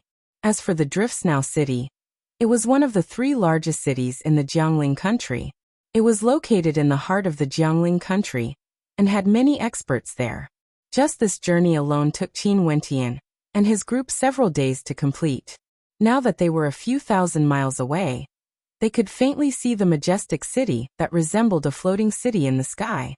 At this moment, Qin Wentian was standing a few thousand miles away from the city. This place was already a place where many people resided, and was like a city of its own.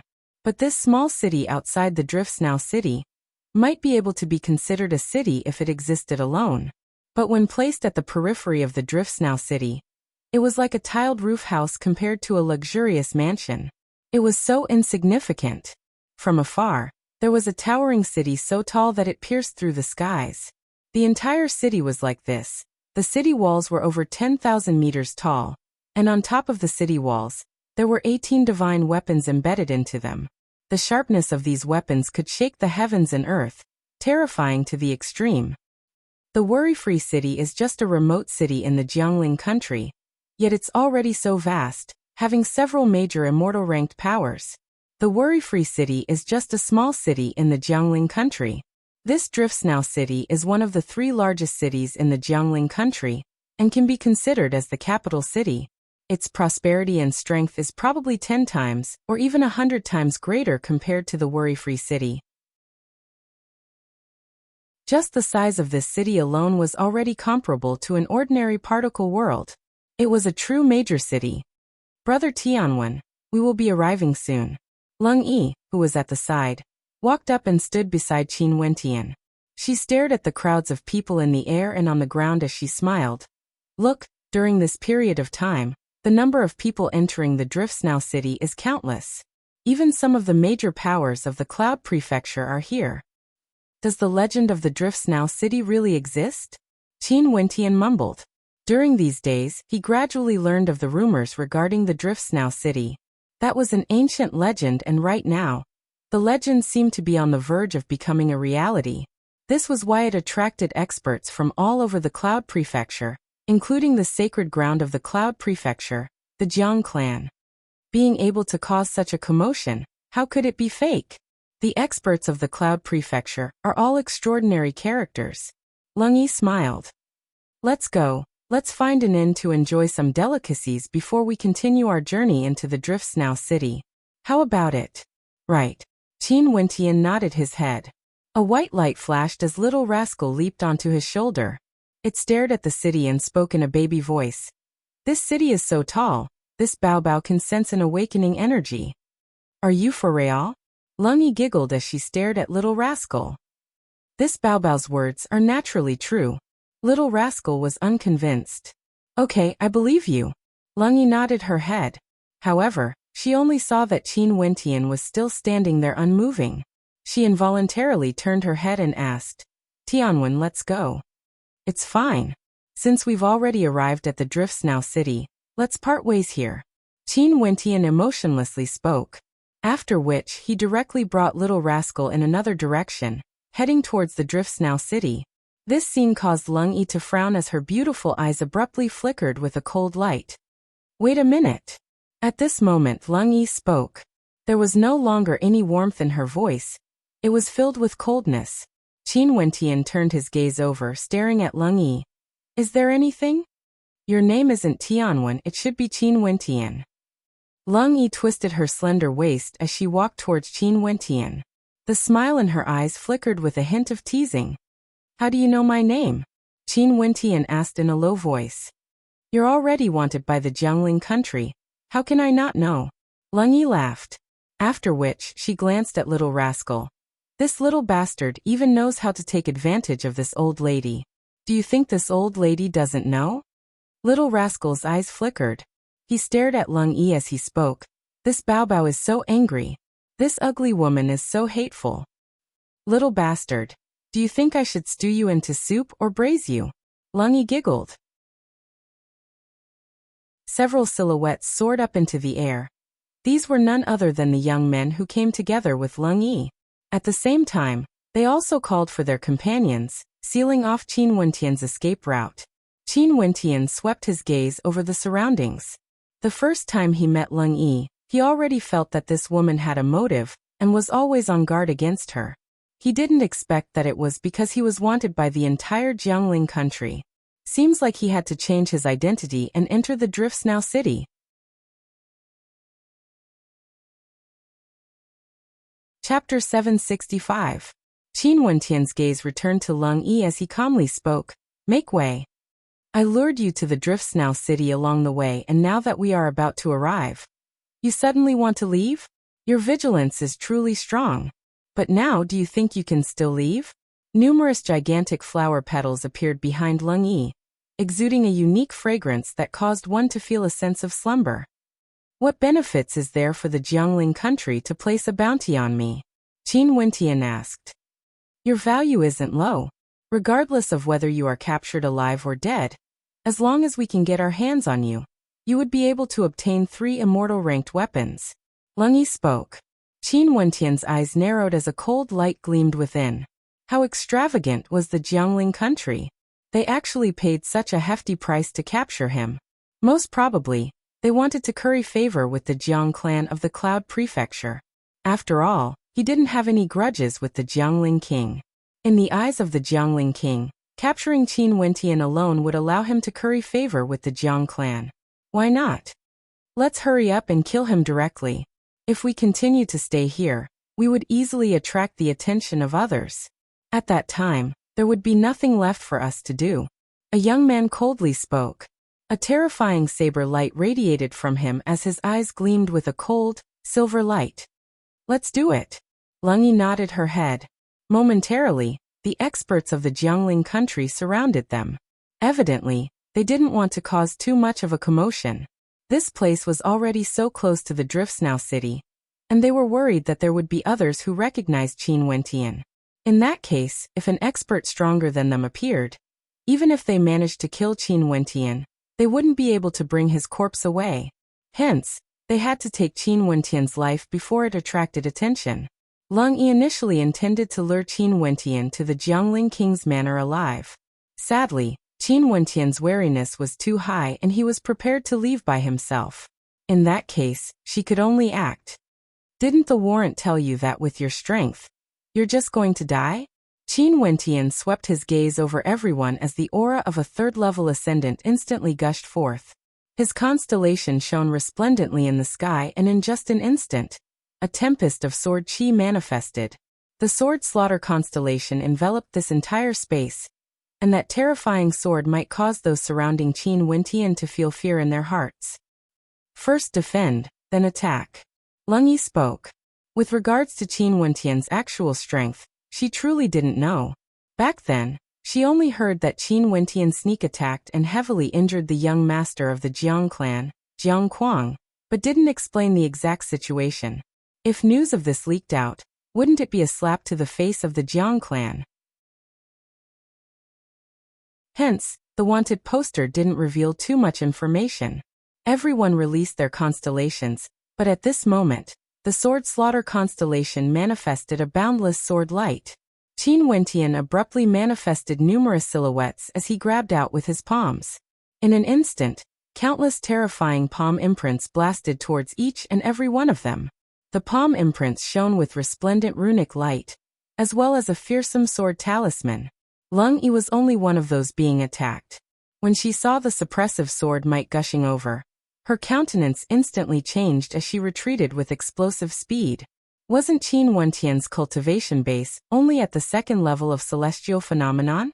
Why was he able to erupt forth with such overwhelming might? However, that terrifying palm imprint was still expanding unceasingly. The sword talisman flickered, directly locking down the entire space as it slammed down towards Lung Yi. Lung Yi screamed, "Brother Qin, please show mercy." How could Qin Wentian care about her? That terrifying palm imprint slammed down, crushing onto Lung Yi's body, directly killing her. He didn't have the slightest bit of tenderness for the fairer sex. This maiden's schemes were extremely deep, and her personality was extremely vicious. How could Qin Wentian show mercy? Not only for Lung Yi, at this instant, several silhouettes of Qin Wentian appeared. The experts surrounding him all suffered tyrannical attacks, as rumbling sounds rang out unceasingly.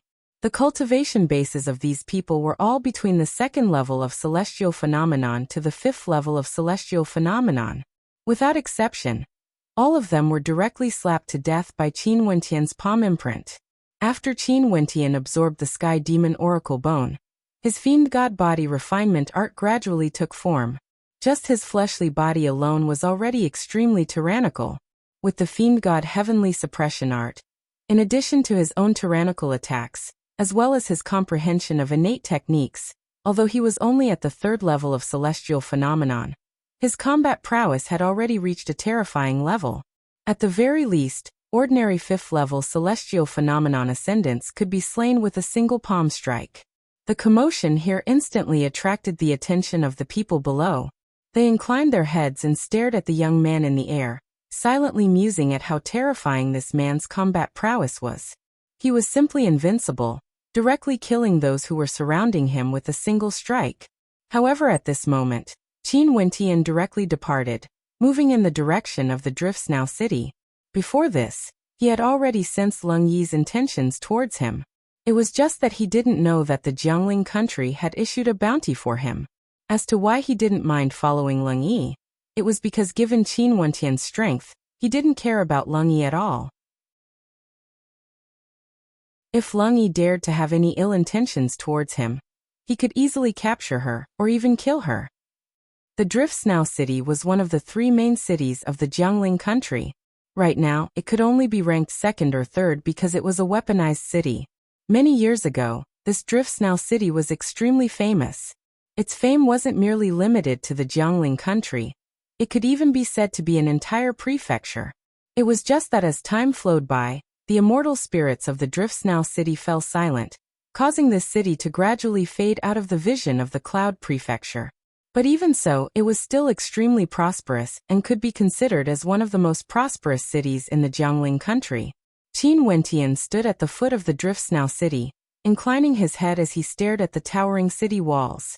It was as though this vast and boundlessly vast ancient city was constructed at an extremely high altitude. Standing at the foot of the city walls, the 10,000-meter-tall city walls seemed incomparably tiny. Each of the 18 divine weapons were incomparably gigantic.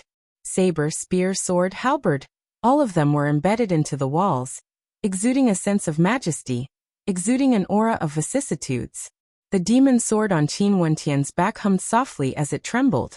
Beams of sharpness bore down on Qin Wentian, or more accurately, onto the demon sword on Qin Wentian's back. This caused Qin Wentian's eyes to flash with a strange light as he stared at the 18 divine weapons.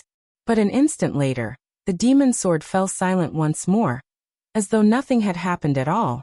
However, the 18 divine weapons all radiated boundless light, shooting up into the skies. At this instant, at the city walls of the Driftsnow city, the light from the divine weapons could be seen everywhere, towering up into the heavens. Inside and outside the Driftsnow city, countless figures halted at the same time as they stared at the 18 divine weapons on the towering city walls. Their eyes gleamed with sharpness as they silently mused. The 18 divine weapons have a reaction again. Seems like the legend of the Driftsnow city isn't fake. Right now, the Driftsnow city is filled with experts. It's unknown how many experts of the Cloud Prefecture came here because of the legend. If everyone in this city were to become soldiers, how terrifying would that be? Someone mused. And at this moment, an insignificant young man with a demon sword on his back stepped onto the stairway leading to the Driftsnow city. After which, he entered through the wide-open city gates. Qin Wentian walked into the ancient city. He could instantly sense the simple and unadorned atmosphere of the city. The foundation of this city was much deeper compared to the worry-free city. Just by looking at the tall and sturdy buildings, he could tell that they were all constructed from unique materials. Most probably, even ordinary experts wouldn't be able to destroy them. After all, in such a large city, there would often be conflicts and battles. If the residents wanted to live in peace, they would naturally have to build their own residences to be extremely sturdy. Otherwise, they would have to rebuild their residences after being destroyed by the shockwaves of attacks. In a large city like the Driftsnow city, the residences of many experts were also constructed to the point where they were akin to divine weapons. Not only were they indestructible, they also had the ability to attack. They were all constructed by skilled weaponsmiths, and the stronger the person, the more stable their residences would be. Strolling on the streets of the Driftsnow city, there would occasionally be experts passing by. He could clearly sense that the people of this city were different from the people of the worry-free city. There were many people in the worry-free city who seemed lazy, but the experts of this city were all filled with vigor and vitality. In the air, a group of experts flew by. Among them there were quite a few people who shone with resplendent immortal light, causing those who saw them to exclaim in shock. Immortal light, these are Immortal Foundation experts. They seem to be experts from the War Immortal Palace. They have already sent their Immortal Foundation experts here. Someone at the side of the road spoke in a low voice, causing Qin Wentian's heart to tremble. Back then, the power the old sacred emperor of the Royal Sacred Sect joined was none other than the War Immortal Palace. Qin Wentian didn't expect to meet them here in the Driftsnow city. However, the experts from the War Immortal Palace didn't recognize Qin Wentian. Even if they recognized him, the current Qin Wentian had already changed his appearance. It was impossible for them to recognize him. Qin Wentian continued to roam the city. Occasionally, he would see experts shrouded in immortal light. This indicated that they were all Immortal Foundation experts. Truly, experts are as common as the clouds. Also, I heard from the passers-by that there are many experts from major powers here. Qin Wentian entered the depths of the Driftsnow city. After walking for a long time, he found a quiet tea house beside a man-made mountain and sat down. Here, there were many people enjoying tea, and one of them had an Immortal Foundation halo around him. The people in the surroundings all had expressions of respect on their faces when they stared at him.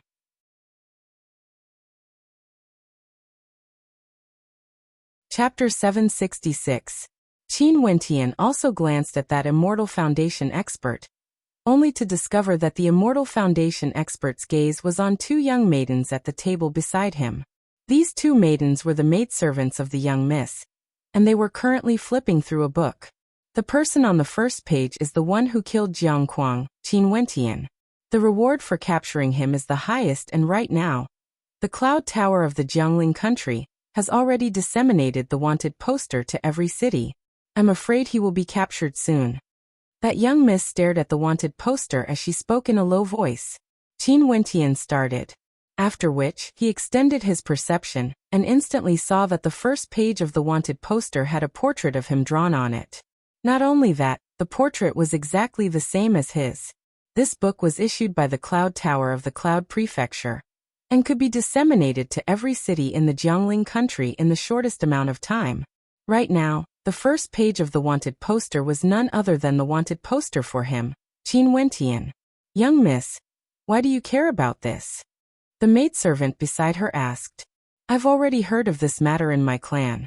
Back then, Jiang Quang refused to release his younger sister, and that was why this man killed Jiang Quang. Not only that, he did so under the eyes of so many experts of the Jiang clan, risking his life just to save his younger sister. He shouldn't have appeared on the wanted poster. The voice of that young miss was clear and melodious. The maidservant beside her hurriedly made a shushing gesture as she spoke in a low voice. Young miss, this is an order personally issued by the Jiangling king. Also, there are too many people in the Driftsnow city. It's best not to speak of such things recklessly. That Immortal Foundation expert also took a step forward when he heard this. He then spoke to the young miss. Young miss, it's best not to discuss the matters of the Jiangling king. The young miss was stunned for a moment before she nodded her head lightly. Young miss, let's go. That Immortal Foundation expert spoke again. The young miss nodded and stood up together with the maidservant beside her as they turned and left the inn. Qin Wentian naturally heard the words of that Immortal Foundation expert. He didn't expect that there would actually be someone speaking up for him. Also, from their tone, That young miss seemed to be someone from the Jiangling king's manor.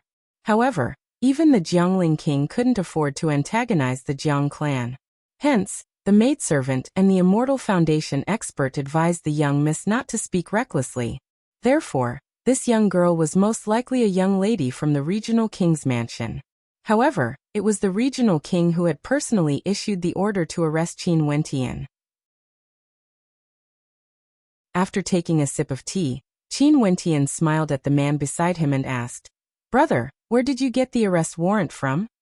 Next to him was a middle-aged man in a blue robe with an elegant temperament. Hearing Qin Wentian's question, he couldn't help but smile and say, "Of course it's from Yunlu." Yunlu? Qin Wentian had heard this name from the woman's conversation. "Don't tell me you don't even know about Yunlu?" The blue-robed middle-aged man stared at Qin Wentian in bewilderment. After which he smiled. "In the Cloud Prefecture, there's a Yunlu in every city of the Cloud Prefecture. They are the sacred ground of the Cloud Prefecture, the Yunlu Sage Sect. Through the Yunlu, the orders of the Yunlu Sage Sect can be transmitted to the entire Cloud Prefecture in the shortest amount of time. At the same time, there are a total of 81 countries in the Cloud Prefecture, and each country would have disciples from the Yunlu Sage Sect stationed there. They have a close relationship with the Jiangling king, and if the Jiangling king has any orders, the most effective method would be through the Yunlu Sage Sect. The arrest warrant has always been issued from the Yunlu. For those who are wanted by the Yunlu Sage Sect, it's very difficult for them to find a place to hide." The blue-robed middle-aged man smiled as he explained. Qin Wentian nodded. From this, it seems like the Yunlu Sage Sect should be a transcendent power in the Cloud Prefecture, possessing a terrifying authority to speak. Since the Yunlu Sage Sect was able to have such power, and was located in the Eastern Sage 13 prefectures, it most probably had a deep connection with the Dongxing Heaven Emperor. "Many thanks, brother, for informing me."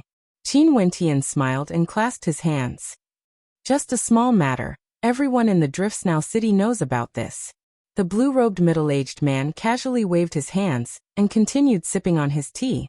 Qin Wentian sat in the tea house for a moment before he stood up and departed.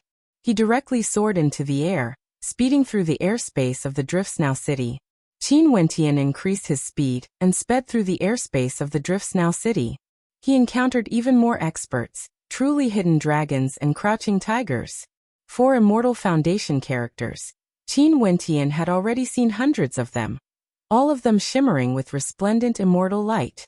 Just by walking on the streets, one would be able to recognize them with a single glance. After a long time, Qin Wentian saw a vast public square before him. There were many experts gathered there, all of them surrounding an incomparably resplendent ancient bell. This ancient bell was over 1,000 zhang in height, and was incomparably terrifying. Bell chimes lingered in the air as runic light filled the sky, illuminating the entire world.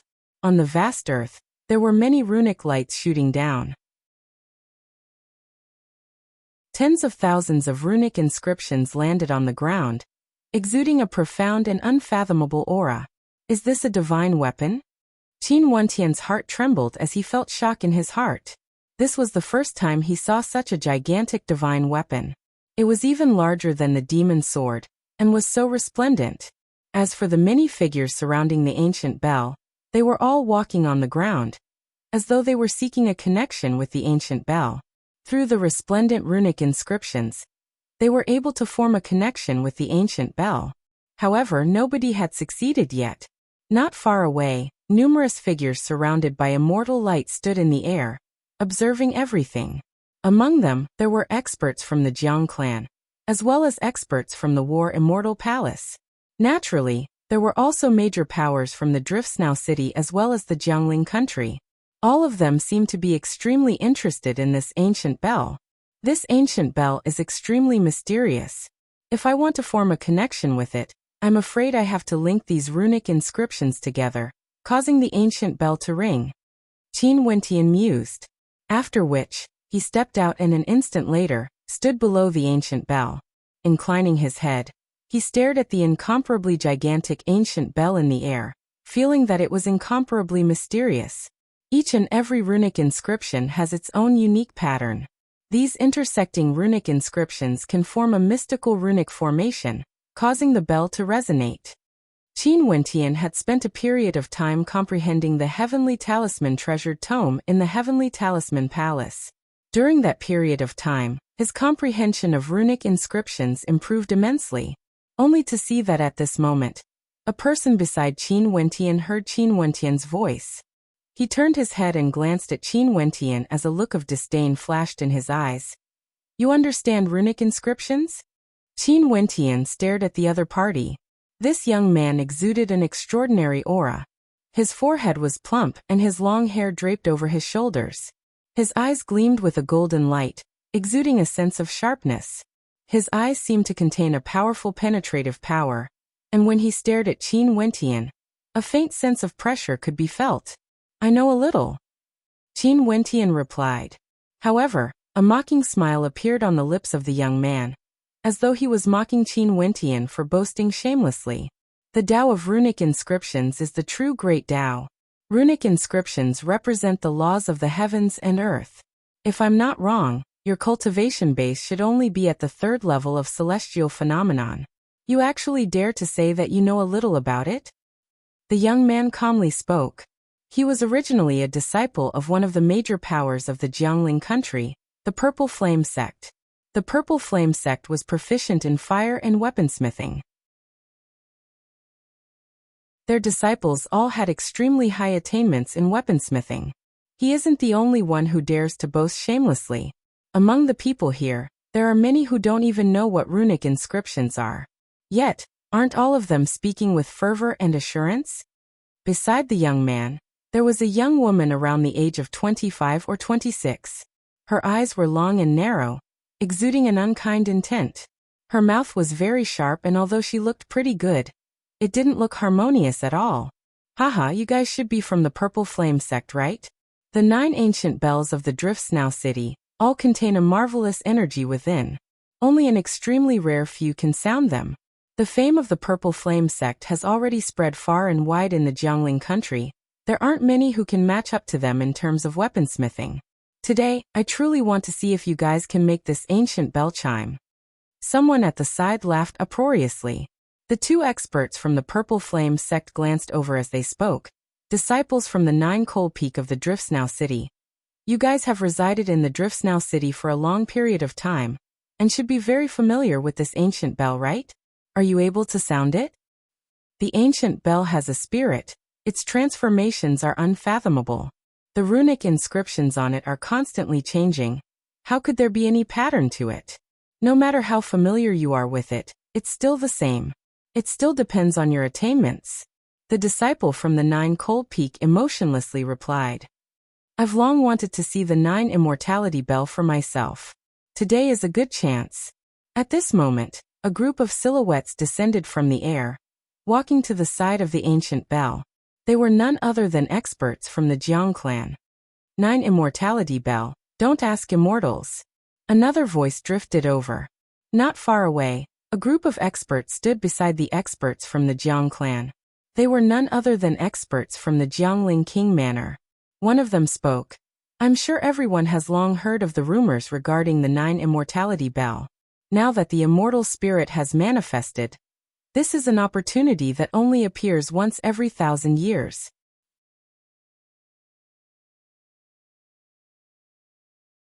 Chapter 767. The Driftsnow city had always been an extremely mysterious city. Its strength originated from a very long time ago. Once, the Driftsnow city was constructed by a supreme existence. He transformed the entire city into a divine weapon. And this city itself was a supremely powerful divine weapon that possessed unfathomable might. In fact, there were even rumors that the Driftsnow city had a weapon spirit. After the master of the Driftsnow city died, the Driftsnow city gradually fell into silence. Until many years later, the weapon spirit would only manifest itself occasionally. Most of the time, it remained silent. But every time it manifested, it would be the period when the Driftsnow city summoned its master. The 9 immortality bells were the protectors of the Driftsnow city.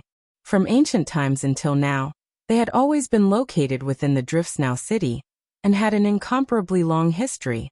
Every time the weapon spirit manifested itself, it would be a sign of the 9 immortality bells appearing. The 9 immortality bells were originally 9 divine weapons. There were also people who said that it was a complete divine weapon that was divided into 9 parts, becoming a type of test for the Driftsnow city. As long as one could communicate with the 9 immortality bells, they would have a chance to unravel the secrets of the Driftsnow city. Hence, every time the 9 immortality bells of the Driftsnow city appeared, experts from all over the Cloud Prefecture would gather here. This was especially so for those powerful weaponsmiths.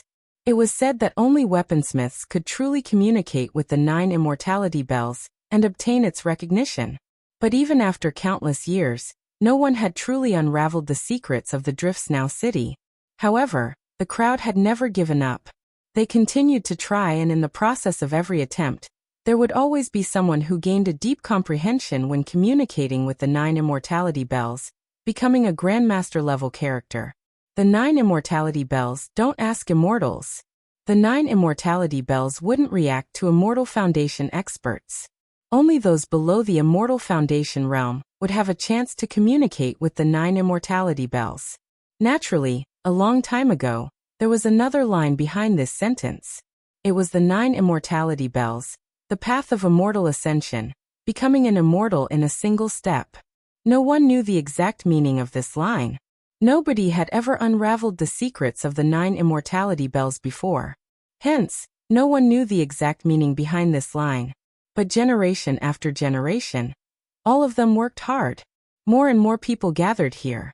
Other than the experts from the Jiang clan, the Purple Flame sect, 9 Cold Peak and other major powers, there were even experts from the other major powers of the Cloud Prefecture. As for the people of the Driftsnow city, they were all paying close attention to the 9 immortality bells. Countless people gathered in this area. Their gazes never once left the bells. It said that every time the 9 immortality bells manifested, there would always be geniuses who were able to communicate with the bells, gaining a deep level of comprehension, and undergoing a transformation. It was unknown which outstanding characters would appear this time around. That man is Jiang Yan from the Jiang clan, a genius weaponsmith of the younger generation. Not only that, his combat prowess is also extremely high. Right now, he's only in his 50s and has already broken through to the 8th level of celestial phenomenon. He's one of the elites among the younger generations of the Jiang clan, with outstanding talent. This time around, among those from the Jiang clan, Jiang Yan is one of them. From afar, there was someone who paid close attention to the situation here. This Jiang Yan is from the Jiang clan, a weaponsmithing genius of the younger generation. Not only that, his combat prowess is also extremely high. He's only in his 50s, but his cultivation base is already at the 8th level of celestial phenomenon. He's one of the elites among the younger generation of the Jiang clan with outstanding talent. This Jiang Yan is so powerful. Not long after he stepped into the vicinity of the 9 immortality bells, runic light started to revolve around him. He seems to be forming a connection with several runic inscriptions, wanting to form a resonance with the 9 immortality bells. The eyes of the spectators flickered as they stared at Jiang Yan. Other than Jiang Yan, the disciples from the 9 Frost Peak and the Purple Flame sect were all attempting as well. This included the young man from the Purple Flame sect, and the unkind young woman who looked at Qin Wentian with disdain. Qin Wentian didn't bother about the disdain of the other party. He stood below the ancient bell, basking in the boundless runic light as he quietly comprehended. To him, each and every rune wasn't something hard to decipher. The difficult part was how to use these runes to communicate with the 9 immortality bells. Most probably, he wouldn't be able to do it if he simply tried to decipher them. Runes are the source of energy, able to draw upon the law energy of heaven and earth. As long as I can find the law energy of these runes, I would be able to communicate with the 9 immortality bells. Qin Wentian silently mused. He actually walked to the side of the 9 immortality bells and sat down, closing his eyes as he quietly contemplated. In the surroundings, boundless runic light flashed, boundless like the sea, unfathomably deep.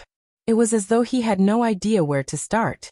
And just like that, he sat there for several days. The 9 immortality bells had existed for countless years in the Driftsnow city, and there had never been anyone who could unravel the profoundness within. How could it be so easy to communicate with one of the ancient bells?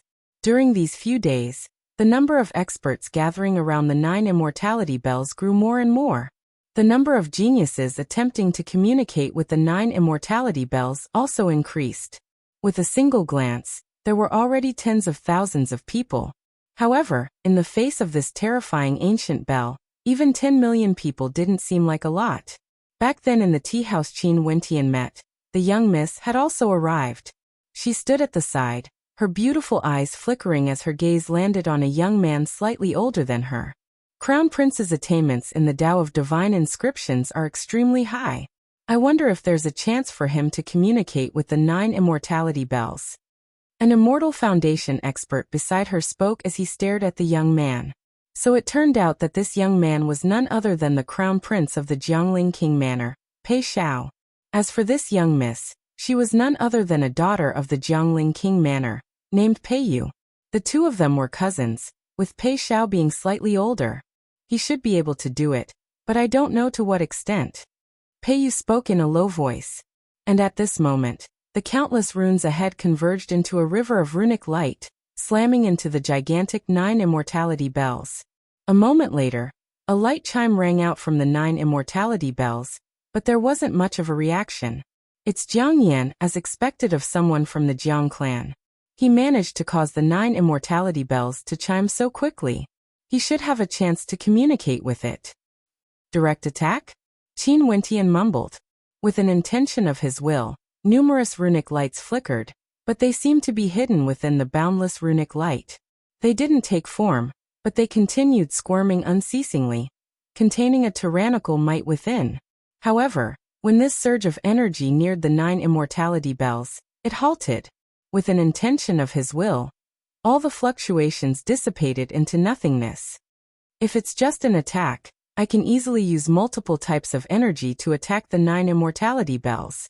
But if it's just an attack, it's basically impossible for it to shake the 9 immortality bells. Could it be that I only need to cause the 9 immortality bells to chime? And from there, find a connection point? Qin Wentian mused silently. His eyes were still closed as the boundless runic light cascaded downwards, enveloping his entire body. These runic lights seem to be a part of the 9 immortality bells. There should be a type of law energy that can allow humans and divine inscriptions to resonate. Qin Wentian silently mused. Runic inscriptions were able to activate law energy.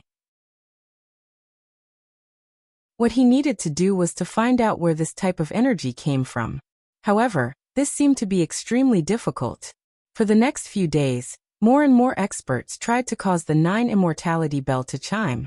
However, they still chose to stay and didn't leave, continuing to attempt.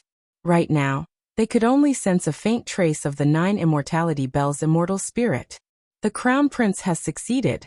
Although he has no way to completely communicate with the 9 immortality bells, as long as he can cause the bell to resonate with him, the 9 immortality bells would pay attention to him. As long as the Crown Prince can forge a powerful divine weapon, he would still have a chance to gain the recognition of the 9 immortality bells. Many experts from the King Manor gathered together as they discussed the current situation. At this moment, a tyrannical energy frenziedly squirmed, transforming into a ferocious beast that coiled around the 9 immortality bells. After which, rumbling sounds rang out unceasingly, exuding a majestic aura. Awesome, as expected of a genius of the Jiang clan. An expert from the King Manor praised as he stared at the experts from the Jiang clan. Jiang Yan was truly very powerful. He was at the forefront of the 10 million participants. If there was someone who could communicate with the 9 immortality bells, that person would definitely be him, Jiang Yan. Boom. Another series of chimes rang out. However, the commotion caused by this chime was much smaller compared to Jiang Yan. However, it still caused the disciple from the Purple Flame sect who had disdain for Qin Wentian to have a complacent expression on his face. He could sense a pair of formless eyes staring at him. That must be the immortal spirit of the 9 immortality bells. I still need to work harder. That person clenched his fists tightly, feeling somewhat agitated as he continued his attempts. His gaze inadvertently glanced at Qin Wentian, who was sitting not far away from him. This fellow was truly too senseless, sitting there from the start. What a waste of time. Boom, boom, boom.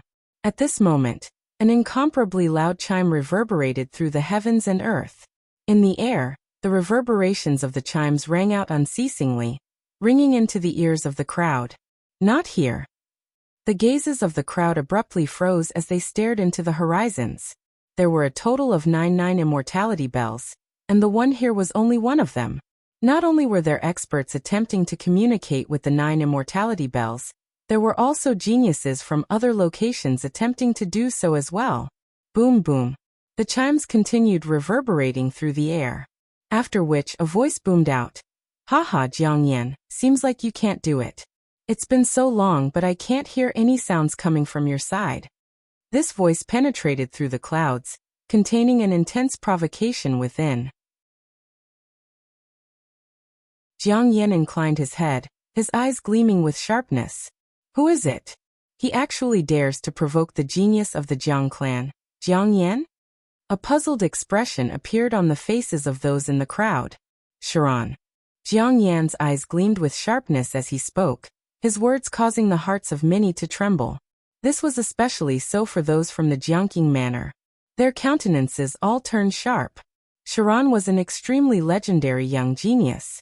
In the world of weaponsmithing, he could be considered a legendary character of the younger generation, and was extremely powerful.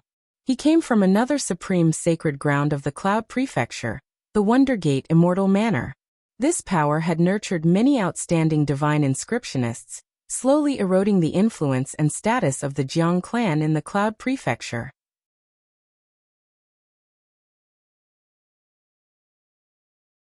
Chapter 768. There were countless geniuses in the Wonder Gate Immortal Manor. The number of geniuses who chose to join them was much higher compared to those who chose to join the Jiang clan. After all, the surname of the Jiang clan was Jiang, and it was something passed down from generation to generation. But the Wonder Gate Immortal Manor was different. As long as you joined the Wonder Gate Immortal Manor, as long as your talent was high enough, you would have the chance to receive the best nurturing.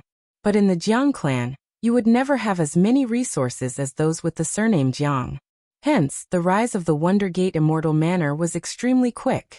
The Jiang clan, this so-called sacred ground for weaponsmithing, was already on the verge of collapse. The two powers fought openly and covertly, especially for the younger generations. They would always provoke each other when they met. Naturally, not only for the Wonder Gate Immortal Manor and the Jiang clan.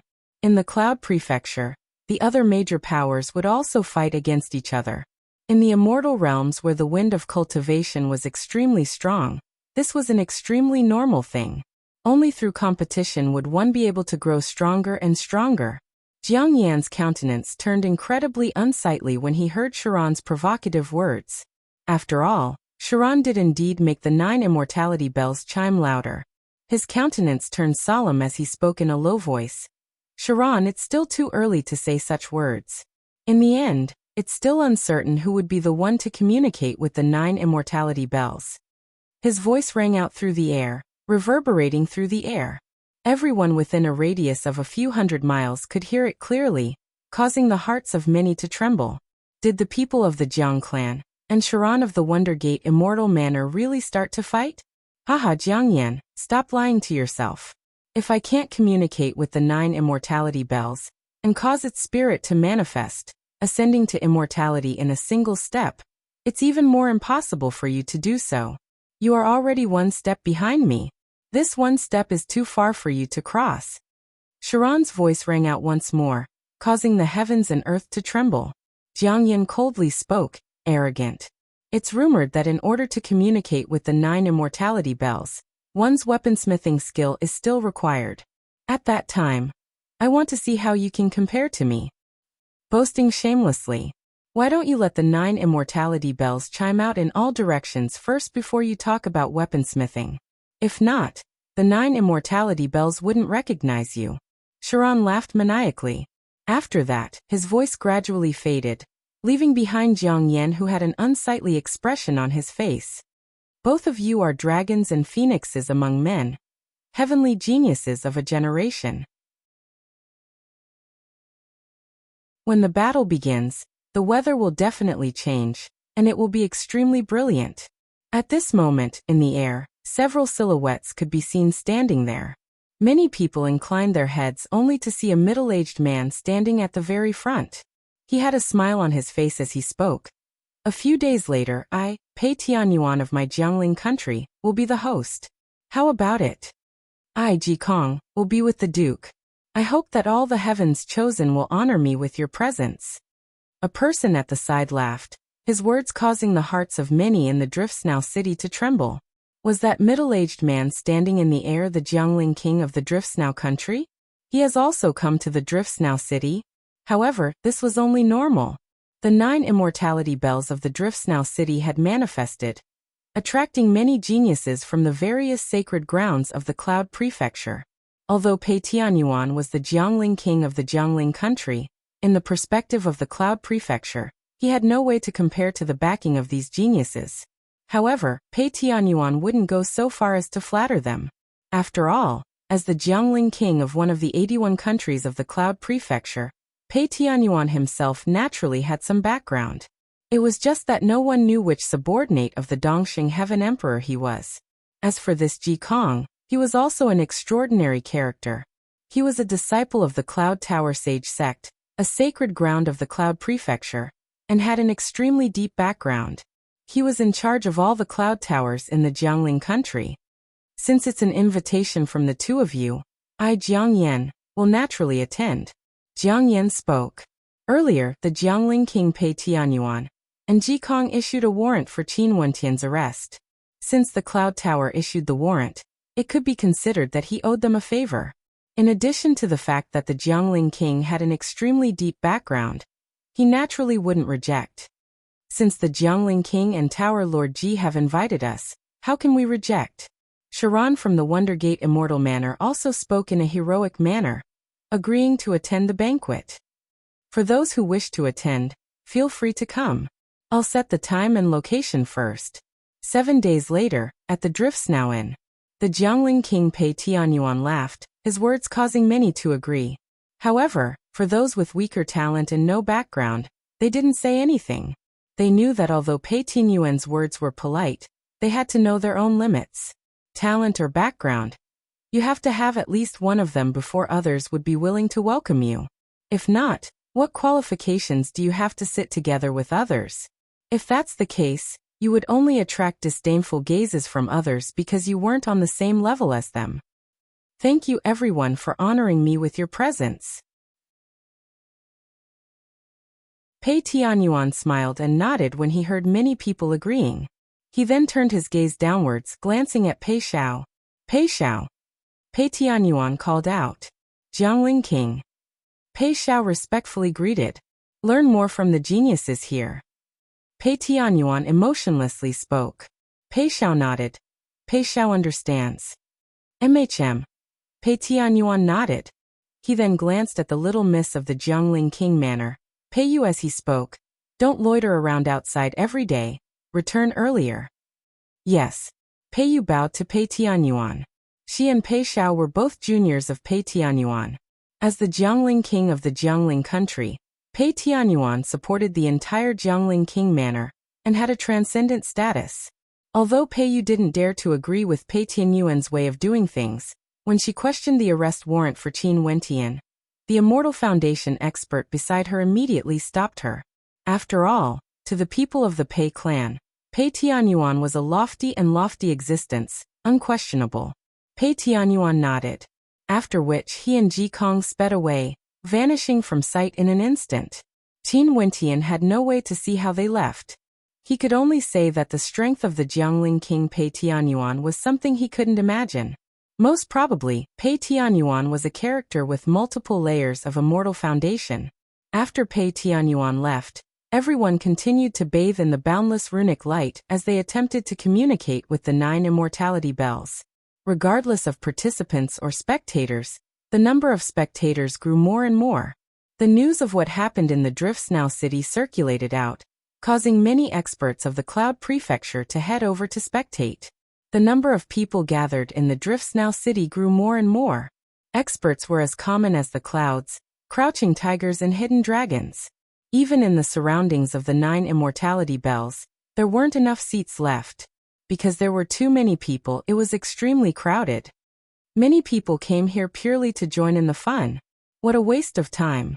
Below the 9 immortality bells, a young woman with a cold and arrogant demeanor could be seen. Her eyes swept over the people in the surroundings, causing many to involuntarily retreat a few steps. The vast majority of people are only here to play, let alone making the 9 immortality bells ring. Most probably they don't even have the ability to inscribe low-level divine inscriptions. A young man at the side laughed. They were also from outside the Cloud Prefecture, and weren't from the Jiangling country. They were from a major power in the Cloud Prefecture, the Seven Sword Sect. The people of the Seven Sword Sect were proficient in sword-type astral souls. The majority of them had sword-type astral souls, and were extremely powerful. The young man and woman who spoke both had ancient swords strapped on their backs. The sword hilts were inscribed with a unique diagram of 7 swords. As long as one was experienced and knowledgeable, they would be able to identify them with a single glance. The disciples of the Purple Flame Sect naturally knew what was good and bad. The young man from the Purple Flame Sect who insulted Qin Wentian earlier walked over and politely asked, "Are the two of you disciples of the Seven Sword Sect? Who are you?" The young woman glanced at him as she emotionlessly asked, "I'm Xianzhu from the Purple Flame Sect. It's my honor to be able to meet a genius from the Seven Sword Sect." That young man respectfully replied. One of his junior apprentice sisters also walked over. Not long ago, she was still extremely arrogant, but now she was extremely polite. Seems like there are many elites among those who came to the Driftsnow city. Even the geniuses from the Seven Sword Sect are here. The countenance of the arrogant young woman from the Seven Sword Sect was as cold as ever. She calmly replied, "The Purple Flame Sect should be a weaponsmithing power, right? This place is so noisy and there's almost no space left. Do you guys still have the peace of mind to comprehend and communicate with the 9 immortality bells?" It's true, but no matter where we go, there would always be people who think they're infallible and come here to join in the fun. For example, that young man over there. When I first saw him, he was already sitting there. Now that a few days have passed, he's still the same, acting as though he can really communicate with the 9 immortality bells. How shameless. Xianzhu pointed to Qin Wentian in the crowd as he spoke. Qin Wentian had always been in a state of silence, isolated from the outside world. He was quietly communicating with the 9 immortality bells, trying to comprehend his own laws. However, in the eyes of others, this wasn't the case at all. "In that case, why don't you drive some of them away?" The arrogant young woman coldly spoke, her words causing Xianzhu to freeze. After which, he only saw a few experts from the Seven Sword Sect unleashing boundless sword might as they coldly snorted. "Those who can't communicate with the 9 immortality bells, leave this place immediately. If not, don't blame us for being merciless." As the sound of his voice faded, sword qi gushed forth in the air. The terrifying sword might instantly stun many people. Many people stared at them as someone spoke in a low voice. "It's the disciples of the Seven Sword Sect." The Seven Sword Sect is an extremely tyrannical power in the Cloud Prefecture. Many people discussed. After which, many people started to leave. Although they felt depressed in their hearts, there was nothing they could do. This was strength. The strength of the other party was there for all to see. What else could they do? Even if they were expelled, they could only leave. The people from the Seven Sword Sect were extremely arrogant. Everywhere their swords passed by, the threat they posed was immense. "What are you guys still standing there for? Do you want to leave as well?" The icily arrogant young woman glanced at Xianzhu from the Purple Flame Sect. Xianzhu nodded his head as he spoke. "For those who don't have the ability to communicate with the 9 immortality bells, just leave this place." After speaking, his gaze swept over the crowd only to see that Qin Wentian was still sitting cross-legged there. His eyes involuntarily flickered with coldness as he walked towards Qin Wentian. A violent aura gushed forth as he ferociously gushed forth. Right now, Qin Wentian was at the most crucial moment. He could faintly sense the source of that formless law energy. Tens of thousands of formless runic lights were flowing about.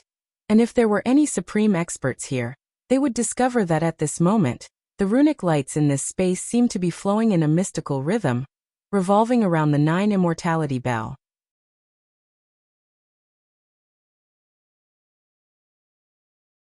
Chapter 769. Qin Wentian had no distractions in his heart. Even when Xianzhu's tyrannical aura pressed down on him, Qin Wentian didn't sense it at all. In his consciousness, the boundless runic light coalesced into a single entity, circulating around the 9 immortality bell. A terrifying bell chime rang out, causing his body to tremble violently. His consciousness seemed to have entered the 9 immortality bell, and he saw a blurry space. Faintly, a pair of eyes could be seen staring at him. At the same time, Qin Wentian also felt a mysterious energy. It felt like at this moment, he could easily cause the 9 immortality bell to chime with just a single thought. However, from Xianzhu's perspective, Qin Wentian's body was trembling because of the pressure he exuded. At this moment, the number of people in this space decreased unceasingly. Those who were in the surroundings of the 9 immortality bell were chased away by those from the 7 sword sect. However, for those truly powerful characters, they still didn't leave. Those from the 7 sword sect were also intimidating them. In such a situation, when Xianzhu saw that Qin Wentian was still quietly sitting there, a cold killing intent flickered in his eyes. Not knowing the immensity of death, Xianzhu coldly spoke. Those from the 7 sword sect also came to join in the fun? At this moment, a voice rang out, drifting over together with the chimes of the bell. It was none other than Sharon's voice. It was as though nothing here could escape the eyes of Sharon, who was in another dimension. Sharon. The icily arrogant female from the 7 sword sect inclined her head and stared at the air as her expression turned heavy. She was no longer as arrogant as before.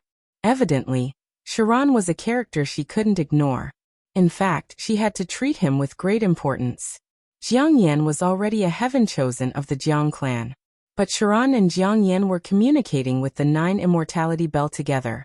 Being able to gain an advantage against Jiang Yan, one could tell how extraordinary Sharon was.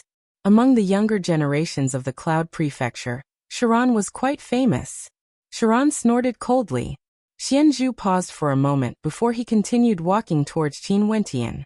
A powerful aura gushed forth from him as he coldly spoke. You still haven't scrammed? You truly don't know the immensity of death. As soon as he finished speaking, his palm slashed towards Qin Wentian's body. In the surroundings, the sword chi was still laughing maniacally. The experts of the 7 sword sect were still expelling the others. At this time, Qin Wentian frowned slightly, seemingly showing a touch of displeasure. His eyelashes trembled. Abruptly, Qin Wentian's eyes opened. At this instant, Xianzhu stared into Qin Wentian's eyes as his mind shuddered violently. The sound of a bell chime rang out in his mind, akin to the melody of the great Tao. Boom boom. The terrifying bell chimes rang out unceasingly. It was as though the 9 immortality bell had truly awakened, emitting a sound that truly belonged to it. At this moment, in this vast space, the experts in the surroundings of the 9 immortality bell all felt their hearts pounding violently. The chimes of the bell seemed to contain a soul-shaking might, directly resonating in the depths of their hearts, resonating in their souls. Even the Immortal Foundation experts who were spectating from afar had their eyes gleaming with sharpness as their hearts pounded. Was this the manifestation of the 9 immortality bell? Xianzhu was the one who suffered the greatest impact. He coughed out a mouthful of blood as his internal organs trembled violently. The bell chimes seemed to be able to penetrate his body, penetrating his soul. He only felt that his brain was about to explode as he directly slumped to the ground. His entire body convulsed as fresh blood flowed unceasingly from the corners of his mouth, dyeing the ground red. The aftershock of the bell chimes finally subsided. The light in Qin Wentian's eyes returned to its usual calmness. He casually stood up, but he didn't look at the collapsed Xianzhu. Instead, he was staring at the 9 immortality bell as a strange light flickered in his eyes. What secret was hidden within the 9 immortality bell exactly? Xianzhu. At this moment, The female from the Purple Flame sect exclaimed in shock upon noticing Xianzhu's condition. She walked to his side, only to see that Xianzhu was still trembling uncontrollably. Xianzhu, what happened to you? The countenance of the female paled. She didn't dare to believe the scene before her eyes. Earlier when the bell chimes rang out, she indeed felt a deep sense of shock. However, it wasn't to the extent where she felt the same way as Xianzhu. She swiftly swept her gaze over the surroundings, and discovered that only Xianzhu was in such a state. The others all had solemn expressions on their faces as they stared at the 9 immortality bell. Even Jiang Yan from the Jiang clan, the experts from the Seven Sword sect, as well as Pei Xiao from the Jiangwang manor all had perplexed looks on their faces. They didn't know where the bell chimes came from. Not good. When the female's hand came into contact with Xianzhu's body, her countenance instantly turned pale. She discovered that Xianzhu's heart meridians had actually been shattered.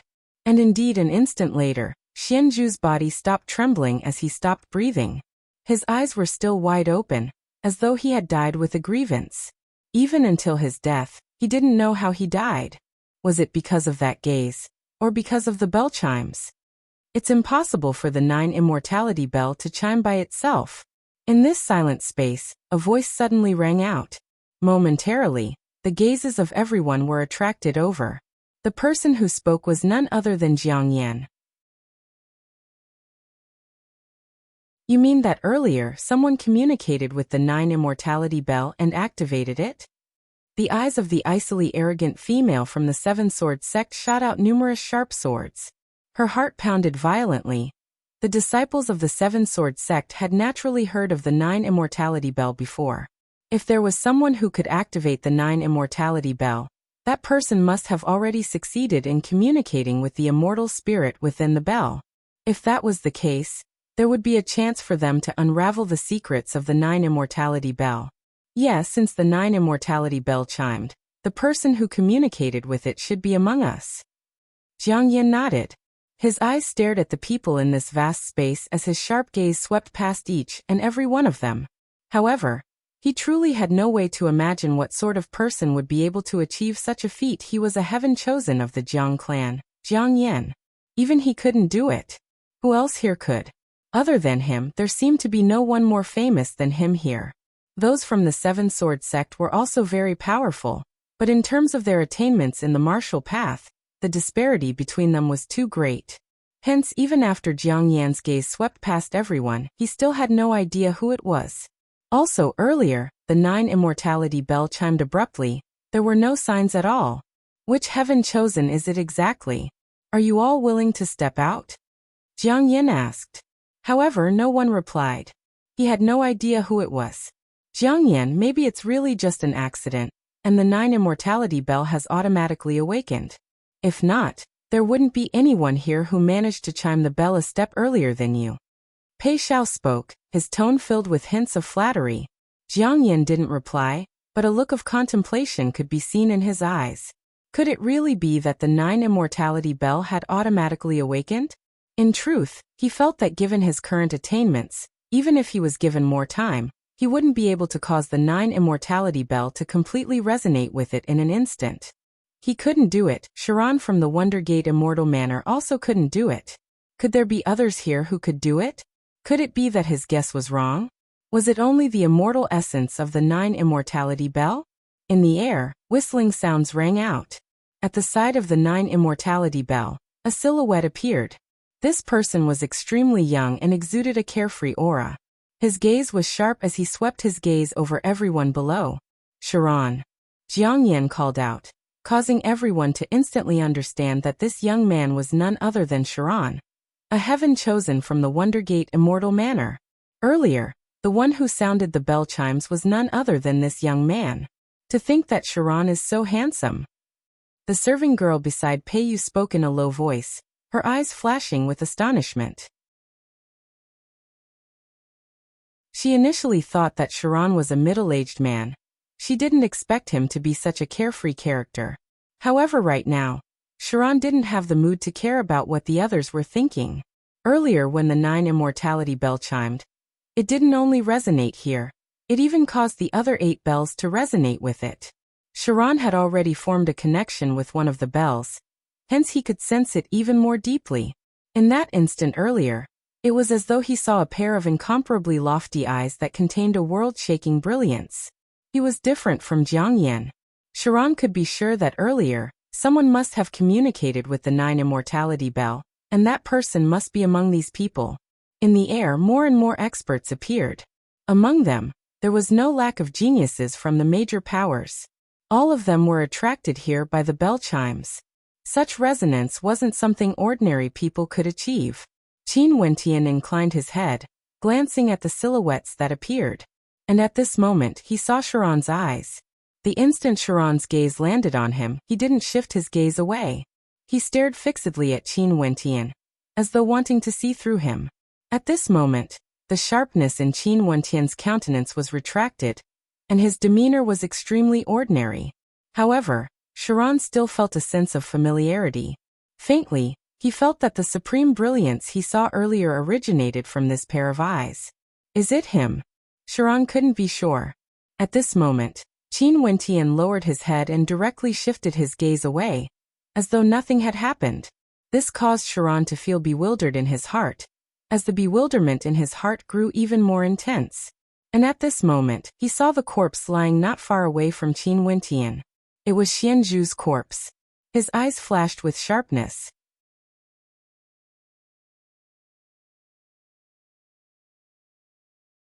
Chapter 770.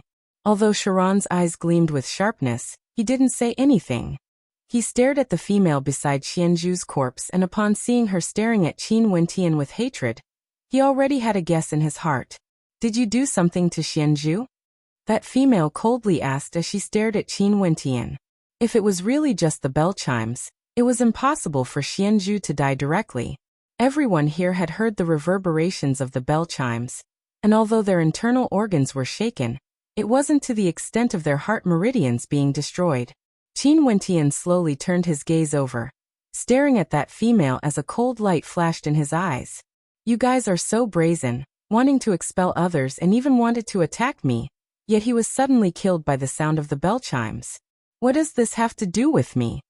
The female bit her lips, she didn't know what to say. Earlier, it was indeed Xianzhu who acted against Qin Wentian. But when the bell chimes rang out, Xianzhu was instantly killed. Qin Wentian basically didn't move at all. There weren't any fluctuations of aura from him. This was definitely real. A bunch of people are wasting space here. Can't we expel them? At this moment, the cold and arrogant female from the Seven Sword sect stared at Qin Wentian. Earlier, she was the one who gave the order to expel them. Yet this young man actually dared to doubt her words? How impudent. We are wasting space. A cold smile of disdain appeared on Qin Wentian's face. Hearing your words, those who don't know might really think that you are capable of causing the bell chimes.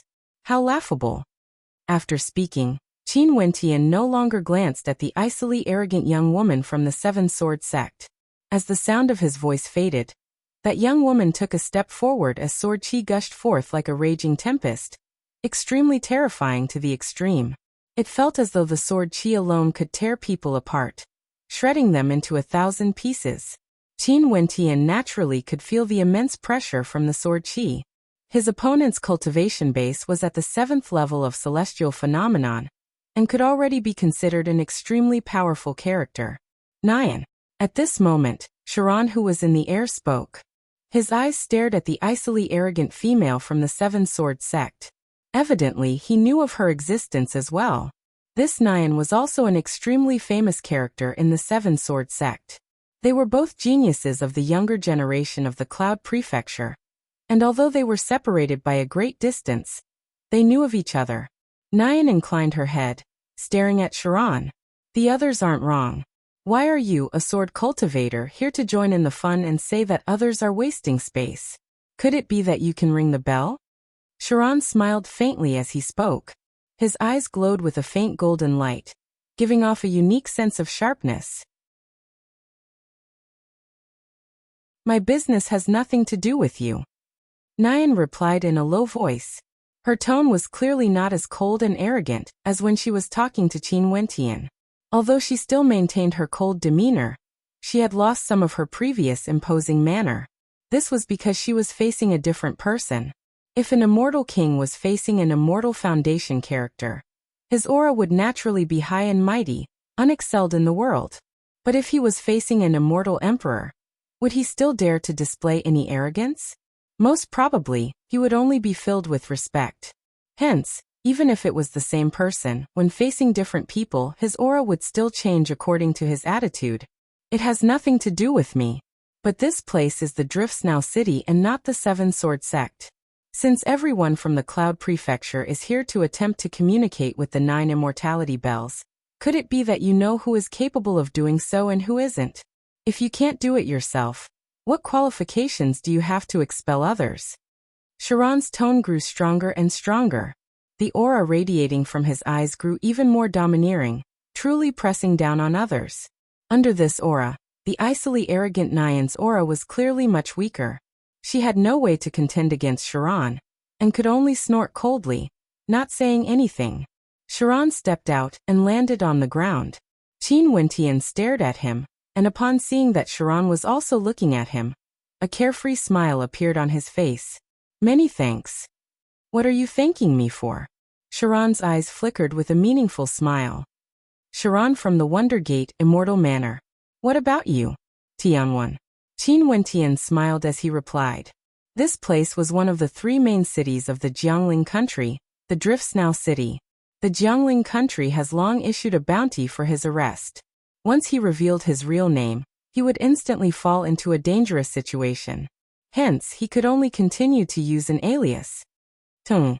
Sharon repeated, as though he regarded this name with great importance. After that he asked again, Brother Tianwan, which sect are you from? My cultivation base is too low and I've brought shame to my sect. I don't dare to speak nonsense in public. Qin Wentian replied. Understood. Sharon casually smiled. He didn't know what the word understood meant. Sharon, you are truly in the mood for leisure. At this moment, a voice drifted over. The person who spoke was none other than Jiang Yan from the Jiang clan. This Sharon actually came here and started chatting with an unknown character. Truly, he was in the mood for leisure. Haha, who asked me to be ahead of you in terms of comprehension? Also, I'm already strong enough to attract the attention of the 9 immortality bells. Naturally, I'm in the mood for leisure. As for you, the Jiang clan, you are truly getting weaker and weaker. Sharon laughed, his words causing Jiang Yan's countenance to turn cold. He coldly snorted and continued. Let's see who will have the last laugh. After speaking, he no longer bothered with Sharon. He closed his eyes and attempted to communicate with the 9 immortality bells again.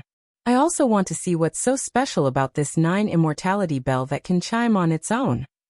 Sharon sat beside Qin Wentian and similarly closed his eyes, attempting to comprehend the 9 immortality bells. Nyan had an unfriendly expression on her face as she glanced at him and Qin Wentian before she left. As for the other experts, they all went on with their own matters. Seems like this was truly an accident. The 9 immortality bells chimed on its own due to some special reason. Qin Wentian faintly sensed that Sharon had seen through something. However, Sharon was extremely carefree. He didn't say anything and just sat at the side, attempting to communicate with the 9 immortality bells. After that, Qin Wentian also closed his eyes as his perception gushed out. He could faintly sense that there was a strange connection between him and the 9 immortality bells. With just a single thought, his perception entered the 9 immortality bells. This towering immortal bell was like a mirror. Through this mirror, Qin Wentian could faintly see a blurry scene. In front of him was a majestic ancient city. There were no living beings in this city, and within this ancient city, divine weapons were all forged. It was as though this boundlessly vast ancient city was created by a weaponsmith, and was filled with boundless mysteries. Snowflakes drifted about in the city. Qin Wentian saw a gigantic palm that blotted out the sun stretching out, directly blanketing an entire region. This palm simply stood there, allowing the snowflakes to land on its palm, appearing somewhat lonely. The scene was blurry yet beautiful. Is this the Driftsnow city? Qin Wentian mused. There have always been many legends circulating around the Driftsnow city, and among them, the 9 immortality bells were the most widespread. But as time passed, the people only pursued the secrets of the 9 immortality bells, wanting to grow stronger and ascend to immortality with a single step. As for those ancient stories, they seem to have vanished in the long river of time. There are scenes within the 9 immortality bells. In that case, should I communicate with all 9 bells before I can unravel the complete secret? Qin Wentian mused. Unknowingly, a few days passed. The Jiangling king would be hosting a banquet in the Driftsnauen today. Many geniuses gathered in groups of 3 to 5, heading towards the Driftsnauen. Sharon opened his eyes and halted his cultivation. He glanced at Qin Wentian beside him as he spoke in a light voice, "Brother Tianwen." Qin Wentian opened his eyes and stared at Sharon. Today, the Jiangling king Pei Tianyuan is hosting a banquet. How about you and I go together? Sharon invited Qin Wentian. I won't be going. Qin Wentian shook his head. The Jiangling king had already issued a warrant for his arrest. Why would he go and participate in his banquet? Since I have nothing better to do, I might as well go and take a look at the geniuses of the Jiangling country. In addition, Brother Tianwen, this time around, there are many experts from the major powers of the Cloud Prefecture who came to the Driftsnau city. An example would be my Wondergate Immortal Manor, as well as the Jiang clan of Jiangyan. All of them are considered to be peak powers of the Cloud Prefecture. There's no harm in going to such a banquet. Who knows, you might even be able to make some friends. I can introduce some to you. Sharon persuaded, sounding extremely passionate. Qin Wentian's countenance flickered as he stared at Sharon. Brother Tianwen, the legend of the 9 immortality bells has existed for a very long time. Many years ago, there were many experts who came here wanting to decipher it, but to no avail. Although I, Sharon, am extraordinary, I can faintly sense that the secret of the 9 immortality bells would be extremely difficult for me to unravel. However, I do hope to be able to witness someone being able to do so. Sharon stared at Qin Wentian's eyes as a smile appeared on his face. He transmitted his voiceover. If the person who can decipher this legend is a friend of mine, it would naturally be a matter of great honor. Huh. Although Sharon's words were vague, how could Qin Wentian not understand? Sharon should have already confirmed that the reason why the bell chimes rang out that day was because of him, Qin Wentian. Now he only wanted to make friends with him. Okay, let's go for a walk then. Qin Wentian smiled. After that, he stood up. Upon seeing this scene, Sharon also smiled. Let's go. The Driftsnauen is a marvelous sight in the Driftsnau city. Even just looking at it would be a delightful thing. As the two of them spoke, they stepped out at the same time, moving in the direction of the Driftsnauen. The Driftsnauen didn't refer to a simple building but rather, it was a cluster of buildings. With a single glance, the white snow drifted about, causing the buildings to be covered in a layer of silver. This cluster of buildings had a flight of stairs leading up to it. Beautiful ancient trees could be seen on both sides, with plum blossoms blooming amidst the drifting snow. It was like a flight of stairs in a snowy country, extremely beautiful. On the stairs, there were countless experts walking about, chatting and laughing. All of them were deeply impressed by the beauty of this place. Sharon and Qin Wentian also walked up the stairs. Upon seeing this marvelous sight, Qin Wentian sighed. This scenery is countless times more beautiful compared to the paintings. Indeed, the Driftsnauen is built on the snowy mountain range. For those who cultivate in the snow attribute laws, they would often come here to comprehend and cultivate. They would often forget to return home, attracted by the beauty of this place. Sharon nodded. I heard that the love story between the Driftsnau master and Immortal Jade originated from this place. In front of Qin Wentian, a gentle voice rang out, filled with yearning. Yeah, this place is truly beautiful. Little miss, how good would it be if we could stay here for a long time in the future? Seems like females love beautiful scenery even more than us. Sharon laughed when he saw this scene. The two in front turned and Qin Wentian nodded to the young miss. This young miss was none other than Pei Yu, whom he had met once in the tea house. She was the young miss of the Jiangling King Manor.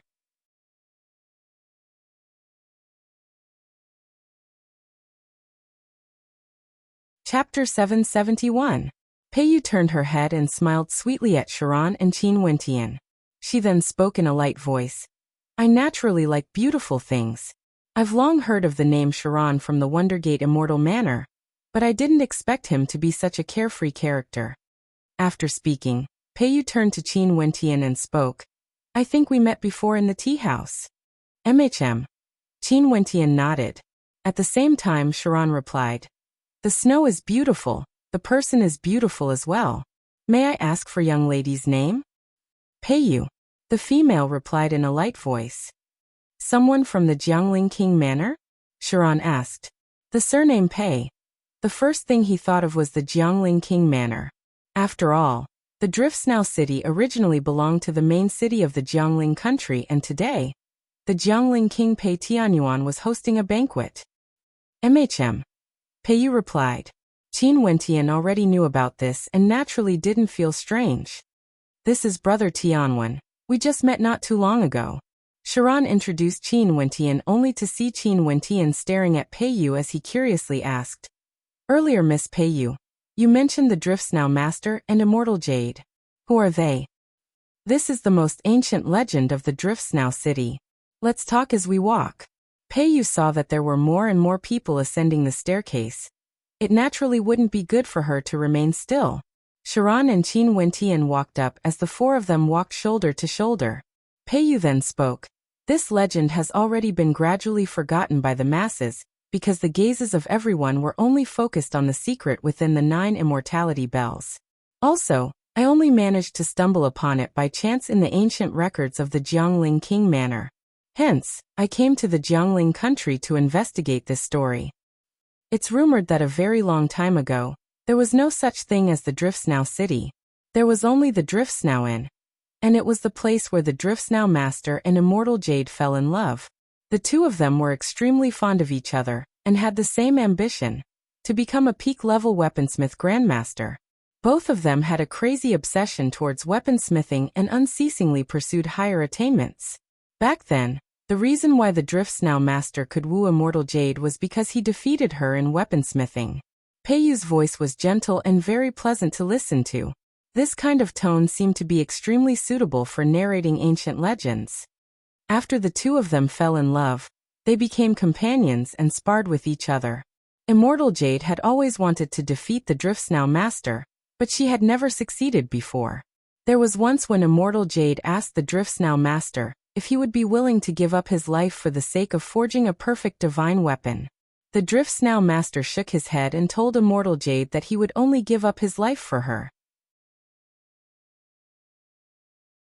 However, this romantic reply didn't make Immortal Jade happy, because she was unable to do it herself. In her heart, she discovered that she had placed weapon forging at a supreme position, higher than her own life, higher than the Driftsnow Master. Immortal Jade's heart was filled with unease. One day, she told the Driftsnow Master that she wanted to construct an unprecedented divine weapon, one that no one in the immortal realms had ever attempted before. She wanted to forge a city, but the Driftsnow Master felt that it was too troublesome. However, Immortal Jade told him that this city would only belong to the two of them. It would be their home. Hence, the Driftsnow Master began to roam the immortal realms, collecting materials that ordinary people couldn't even imagine. The Driftsnow Master and Immortal Jade started their forging process, attempting to forge an immortal-ranked weapon that no one in the immortal realms had ever attempted before. The two of them spent 10,000 years to gather the materials, and another 1,000 years to forge the immortal-ranked weapon. And just when Immortal Jade was in wild joy, an expert came knocking on their door, asking for the immortal-ranked weapon they forged. The two of them refused, and a great battle ensued. In this battle, although they defeated their opponents, both of them were injured. However, what made Immortal Jade unable to accept the most was that the immortal-ranked weapon they forged had no way to unleash its full potential in battle. Immortal Jade was on the brink of collapse. She then asked the Driftsnow Master if he was willing to use his life to forge an immortal-ranked weapon. The Driftsnow Master's reply was the same as before: he wasn't willing. What he wanted the most was to accompany her. From then on, Immortal Jade no longer cared about the Driftsnow Master, and wanted him to leave the Driftsnow city they forged together. The Driftsnow master could only sigh in his heart and leave for a period of time, waiting for Immortal Jade to change her mind. However, this departure was like an eternal farewell. When the Driftsnow master returned to the Driftsnow Inn, he only saw a cold corpse as well as a letter Immortal Jade left for him. If you truly love me, why can't you use your body to forge a weapon? Immortal Jade was like what she said.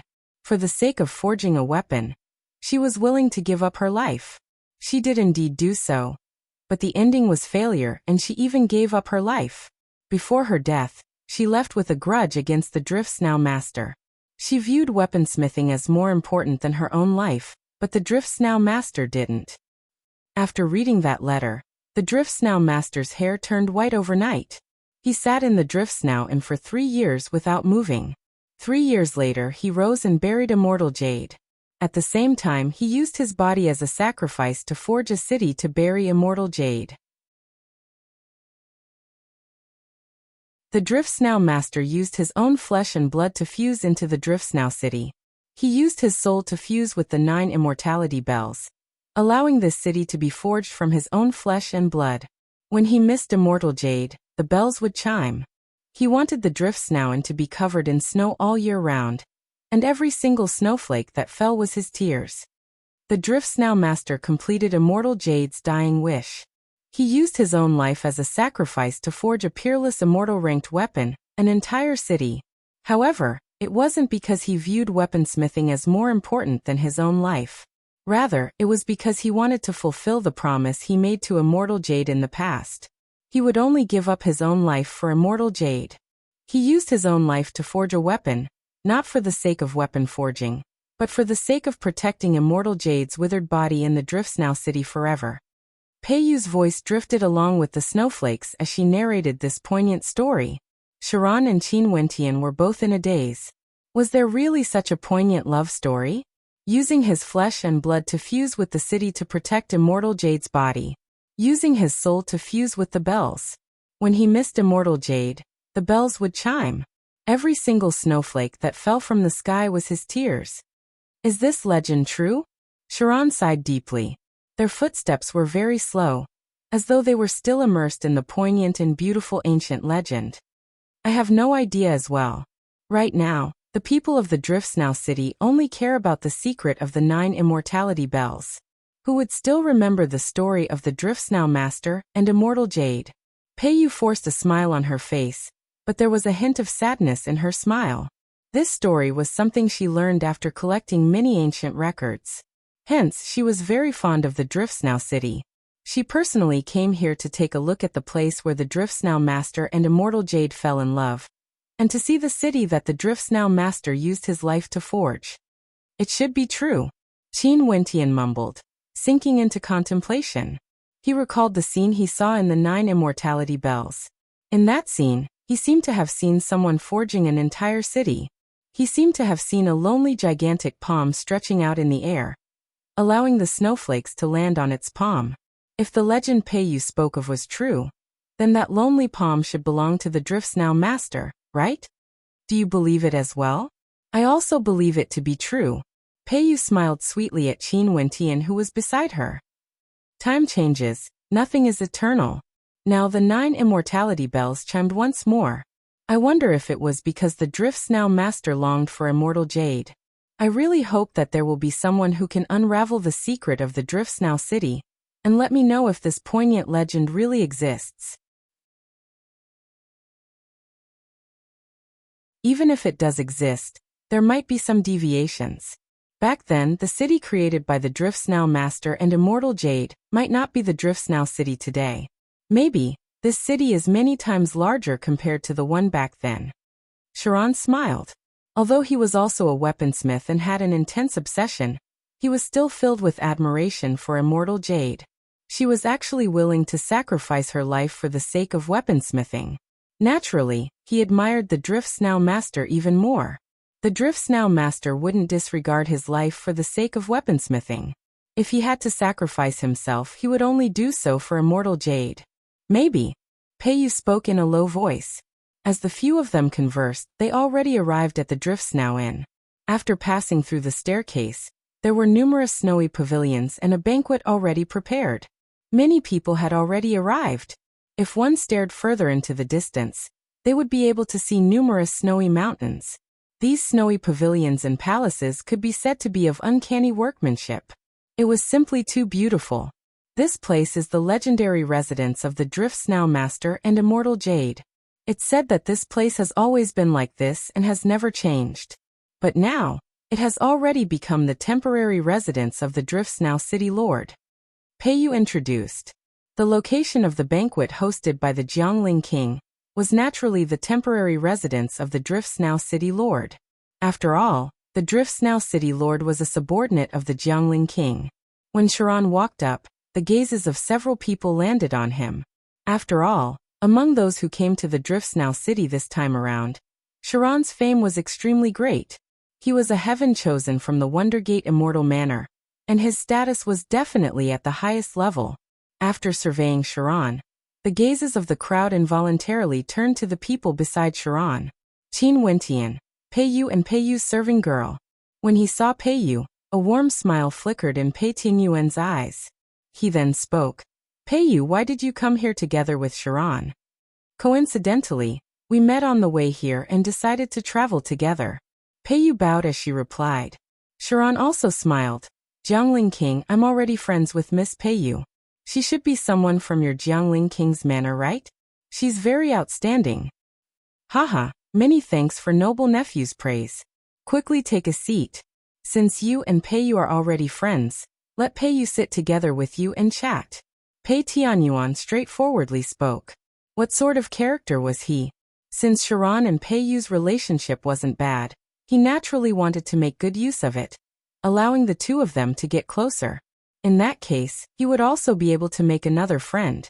Although Sharon currently wasn't important enough for him, as a heaven chosen from the Wondergate Immortal Manor, Sharon's future potential was unknown. Maybe he would be mediocre, but there was also a possibility that he would soar to the skies. You're tuning in to the Li Mei's Wuxia Whispers YouTube channel. We're so grateful for your support, and don't forget to subscribe to join us on this incredible journey through captivating stories. Your generosity through donations truly makes a world of difference, as it's the primary source of revenue that allows me to expand and enhance this channel for you. Thank you from the bottom of my heart for being a part of this adventure.